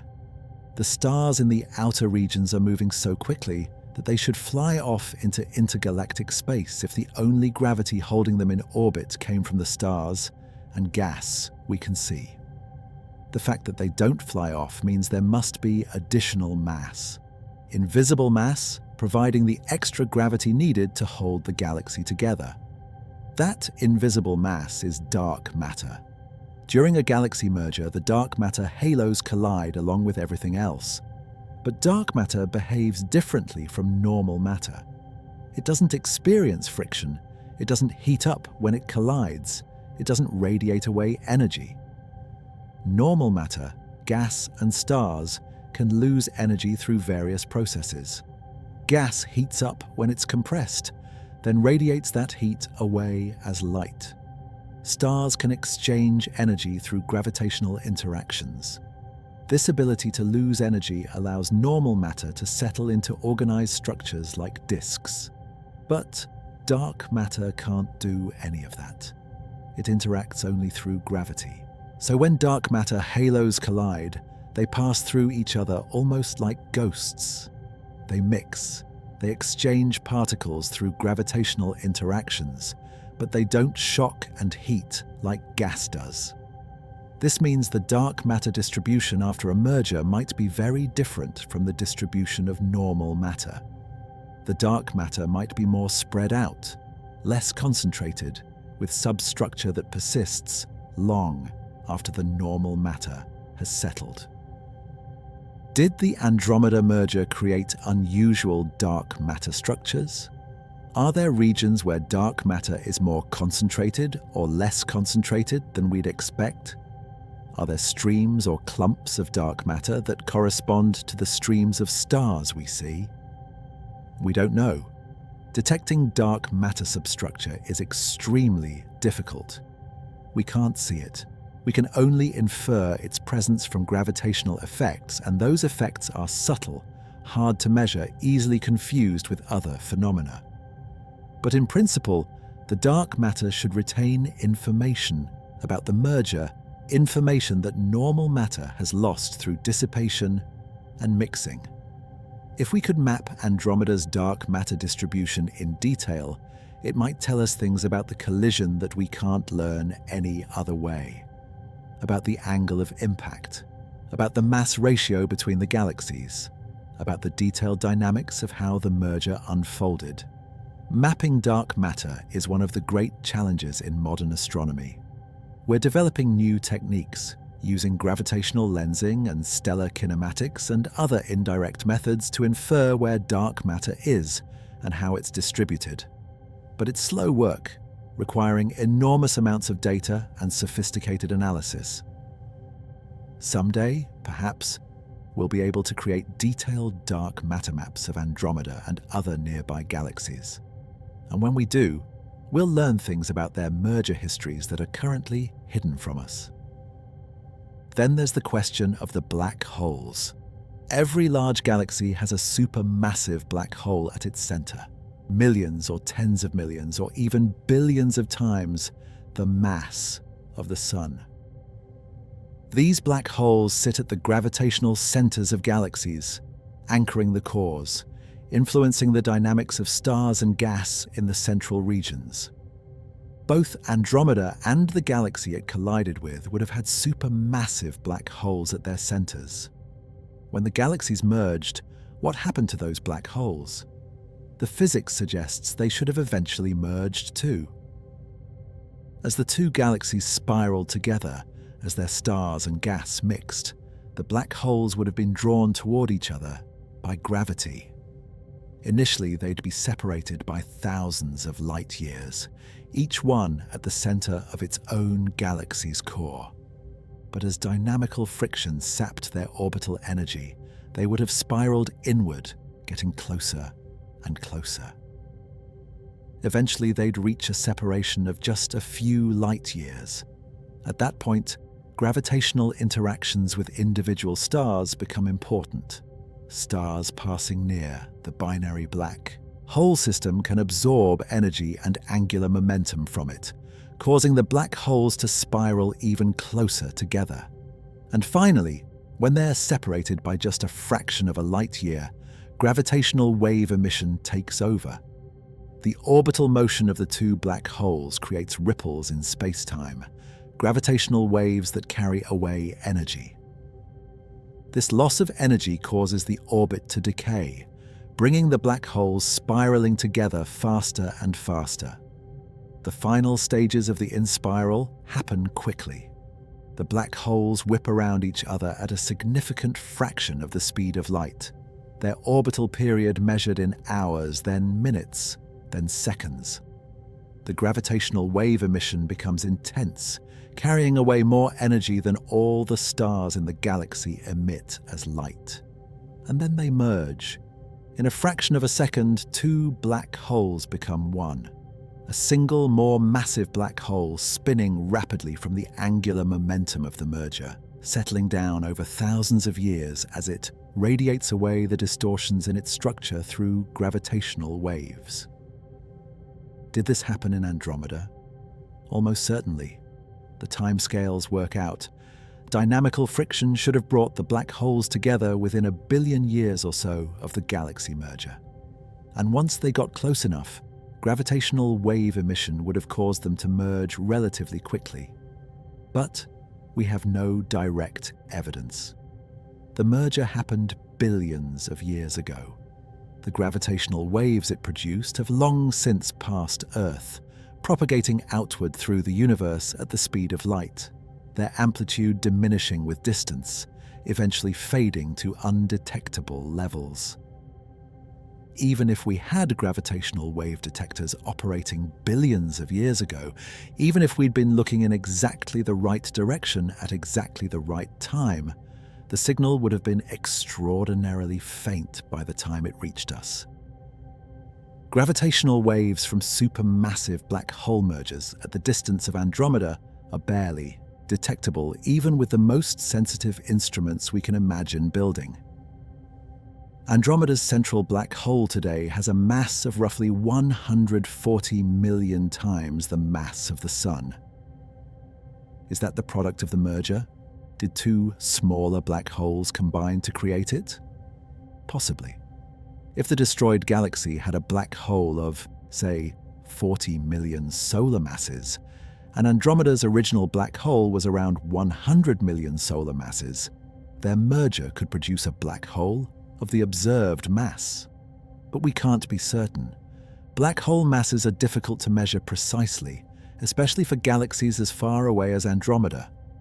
The measurements involve observing the motion of gas or stars very close to the black hole and using that motion to infer the black hole's gravitational influence. But those observations are challenging, the uncertainty's large, and even if we could measure the mass perfectly, we couldn't definitively say that it came from a merger. Supermassive black holes can grow through other processes too. They can accrete gas from their surroundings, slowly building up mass over billions of years. They can merge with smaller black holes from satellite galaxies that fall into the main galaxy. What we can say is that the black hole merger, if it happened as the physics suggests it should have, would have been one of the most energetic events in Andromeda's history. more energetic than all the supernovae that exploded during the galaxy merger, more energetic than the total light output of all the stars formed during the merger-triggered starburst. All of that energy released in gravitational waves, ripples in space-time, invisible to conventional telescopes but detectable in principle with gravitational wave observatories. If we could have observed that merger, if we'd had the technology and been paying attention at the right time, we would have witnessed something extraordinary. The final few orbits before merger would have produced gravitational waves, strong enough to be detected across billions of light years. We would have watched the frequency of the waves increase as the black holes spiraled faster and faster. We would have seen the final merger, the ring down as the combined black hole settled into its final state. We would have learned about the masses of the merging black holes, their spins, the properties of the final black hole. We would have tested Einstein's theory of general relativity in the strong field regime where gravity is at its most extreme. But that opportunity is gone, lost to time. The merger happened billions of years ago. The gravitational waves have faded beyond detection. All we have left are indirect inferences, educated guesses based on what we know about black hole physics and galaxy mergers. Still, the fact that we can even make such inferences, that we can reason about events that happened billions of years ago involving objects we can't see directly, is remarkable. It speaks to the power of physics, the universality of physical law, our ability to understand phenomena far beyond human scales of time and energy. Let's step back for a moment and think about what it means to study something that happened billions of years ago, across millions of light years of space. When we look at Andromeda tonight, we're not seeing it as it is now. We're seeing it as it was 2.5 million years ago. That's how long it took the light currently reaching our telescopes to travel from Andromeda to Earth. The photons arriving tonight left Andromeda's stars during the Pliocene epoch, when early humans were just beginning to diverge from other primates. But 2.5 million years is nothing compared to the timescales we're talking about when we discuss the collision. The collision happened 2 to 3 billion years ago, 1,000 times longer than the light travel time. So when we look at Andromeda, we're seeing a galaxy that's already recovered from the collision, already settled into a new equilibrium, already integrated most of the debris from the destroyed galaxy into its structure. We're seeing the aftermath, not the event itself, and yet we can reconstruct the event. We can trace the streams of stars back to their origin, rewinding time in our simulations. We can model the collision, recreating it in computer codes that solve the equations of gravity and gas dynamics. We can watch it unfold in accelerated time, seeing in minutes what took hundreds of millions of years to actually happen. We can understand in remarkable detail what happened billions of years ago, in a galaxy millions of light years away, involving processes and energies far beyond anything humans will ever directly experience. That's the power of modern astronomy, the power of physics. We take the light that reaches us, analyze it with spectroscopes and photometers and interferometers, extract information about temperature and composition and velocity and distance. We combine that information with our understanding of how gravity works, how stars evolve, how gas behaves under different conditions, how dark matter influences galactic dynamics. We build models and test them against observations. We run simulations and see if they reproduce what we see.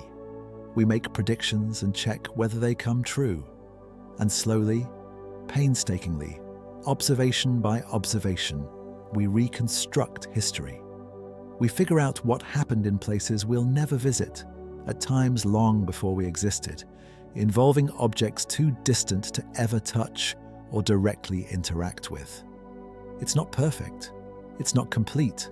There are always uncertainties, always assumptions that might be wrong, always gaps in our knowledge. But it's remarkable how much we can learn, how much we can infer from the faint traces that reach us across space and time, how effectively physics allows us to understand phenomena far beyond human scales. The reconstruction of Andromeda's collision is a perfect example.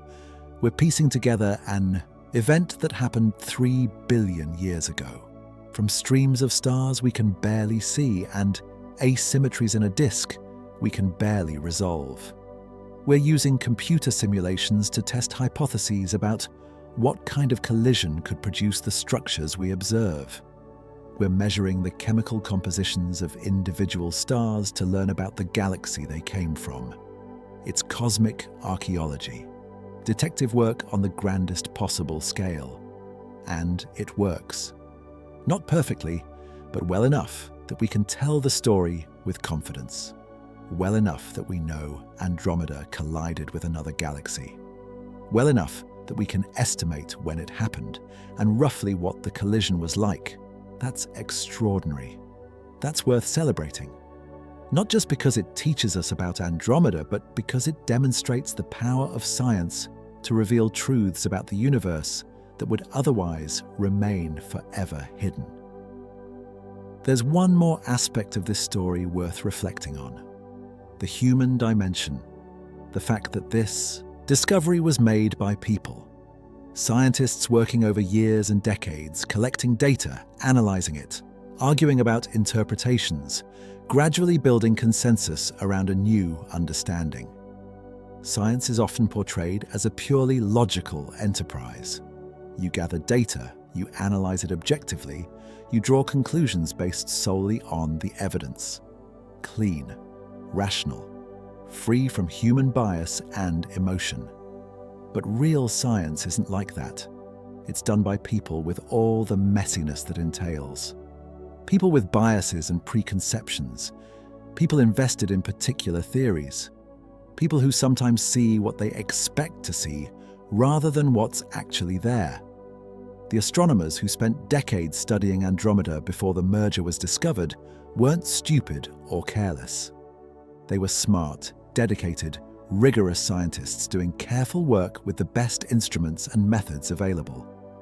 But they were operating within a framework, a set of assumptions about what Andromeda should be like. And that framework shaped how they interpreted observations. It told them what was important and what wasn't, what needed explanation and what could be safely ignored. The streams in the halo, minor features from absorbed dwarf galaxies, the asymmetries in the disk, small deviations from perfect symmetry, not particularly interesting.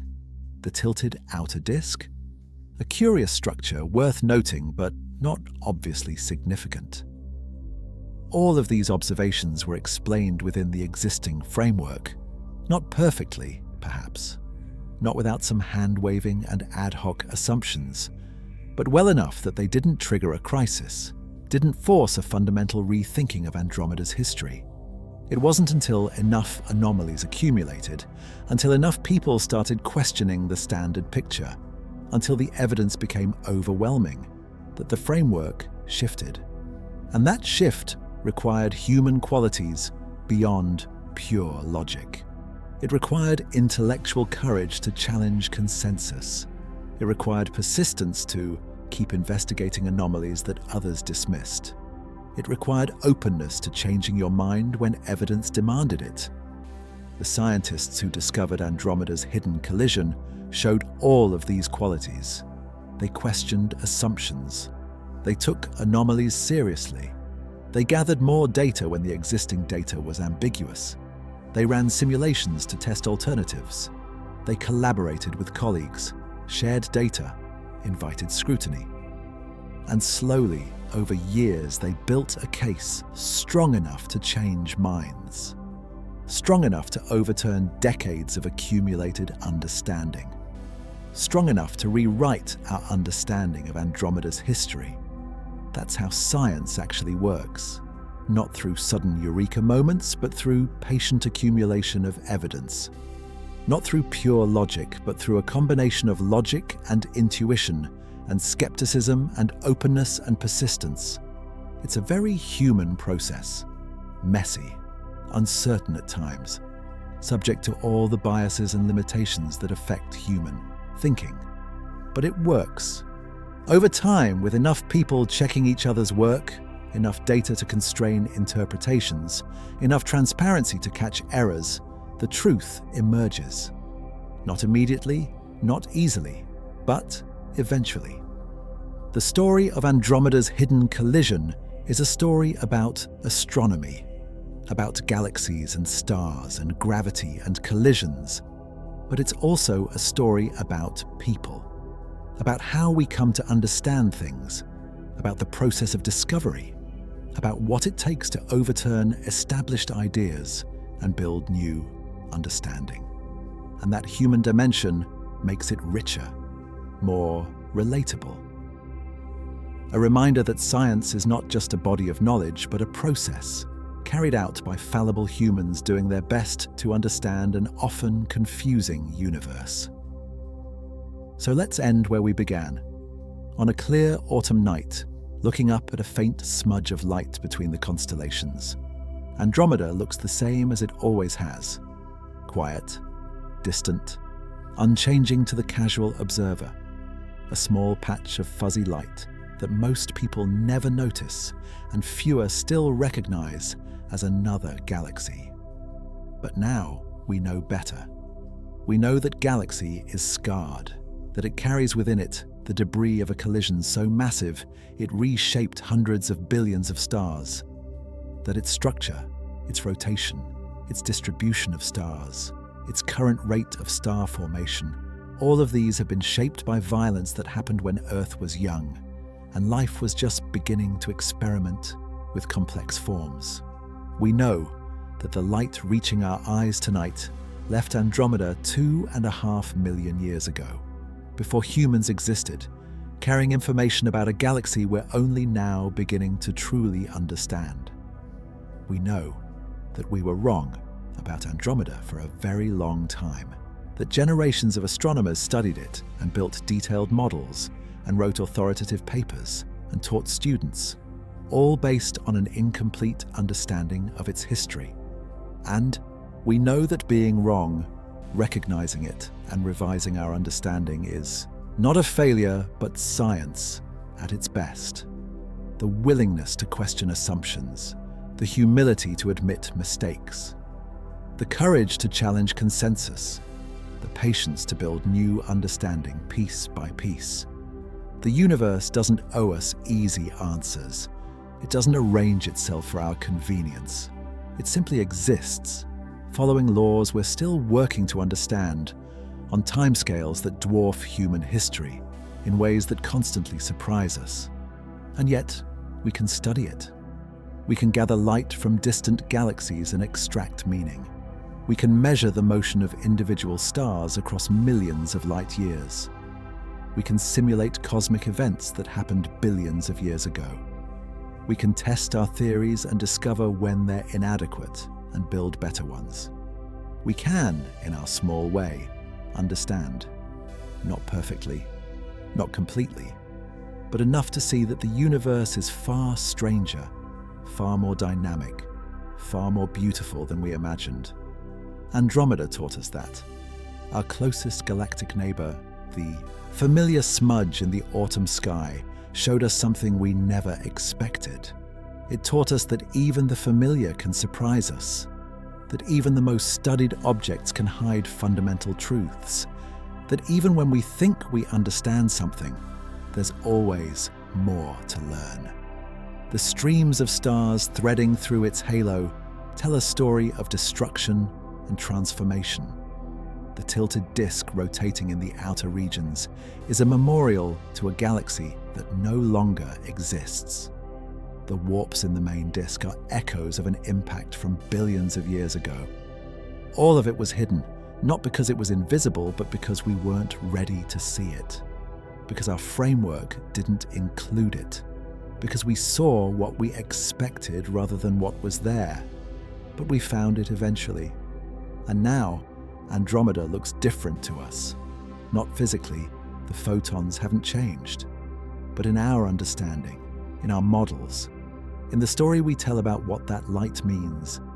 Andromeda is no longer a simple spiral galaxy aging peacefully. It's a galaxy with a violent past, still shaped by that violence, still carrying scars billions of years old. And in 4 billion years, it will collide with us, with the Milky Way, creating something new from the merger of 2 old galaxies. The future is written in gravity. The collision is inevitable, and when it happens, it will reshape both galaxies as profoundly as Andromeda was reshaped by its collision billions of years ago. We won't be there to see it. Humanity, in any form we'd recognize, will be long gone. But the atoms that make us up will still exist. The carbon and oxygen and nitrogen forged in stars and scattered into space and incorporated into planets and life. Those atoms will be there, part of the merged galaxy, continuing their journey through the cosmos. Everything changes. Nothing is permanent, but nothing is truly lost either. Everything becomes something else. That's the lesson of Andromeda. That's the story written in those faint streams of stars. Change is the only constant. Violence and transformation are woven into the fabric of cosmic evolution. What seems stable is temporary. What seems permanent is in flux. And we, for this brief moment, get to watch, get to study, get to try to understand. Thank you for watching Infinite Science. Keep looking up.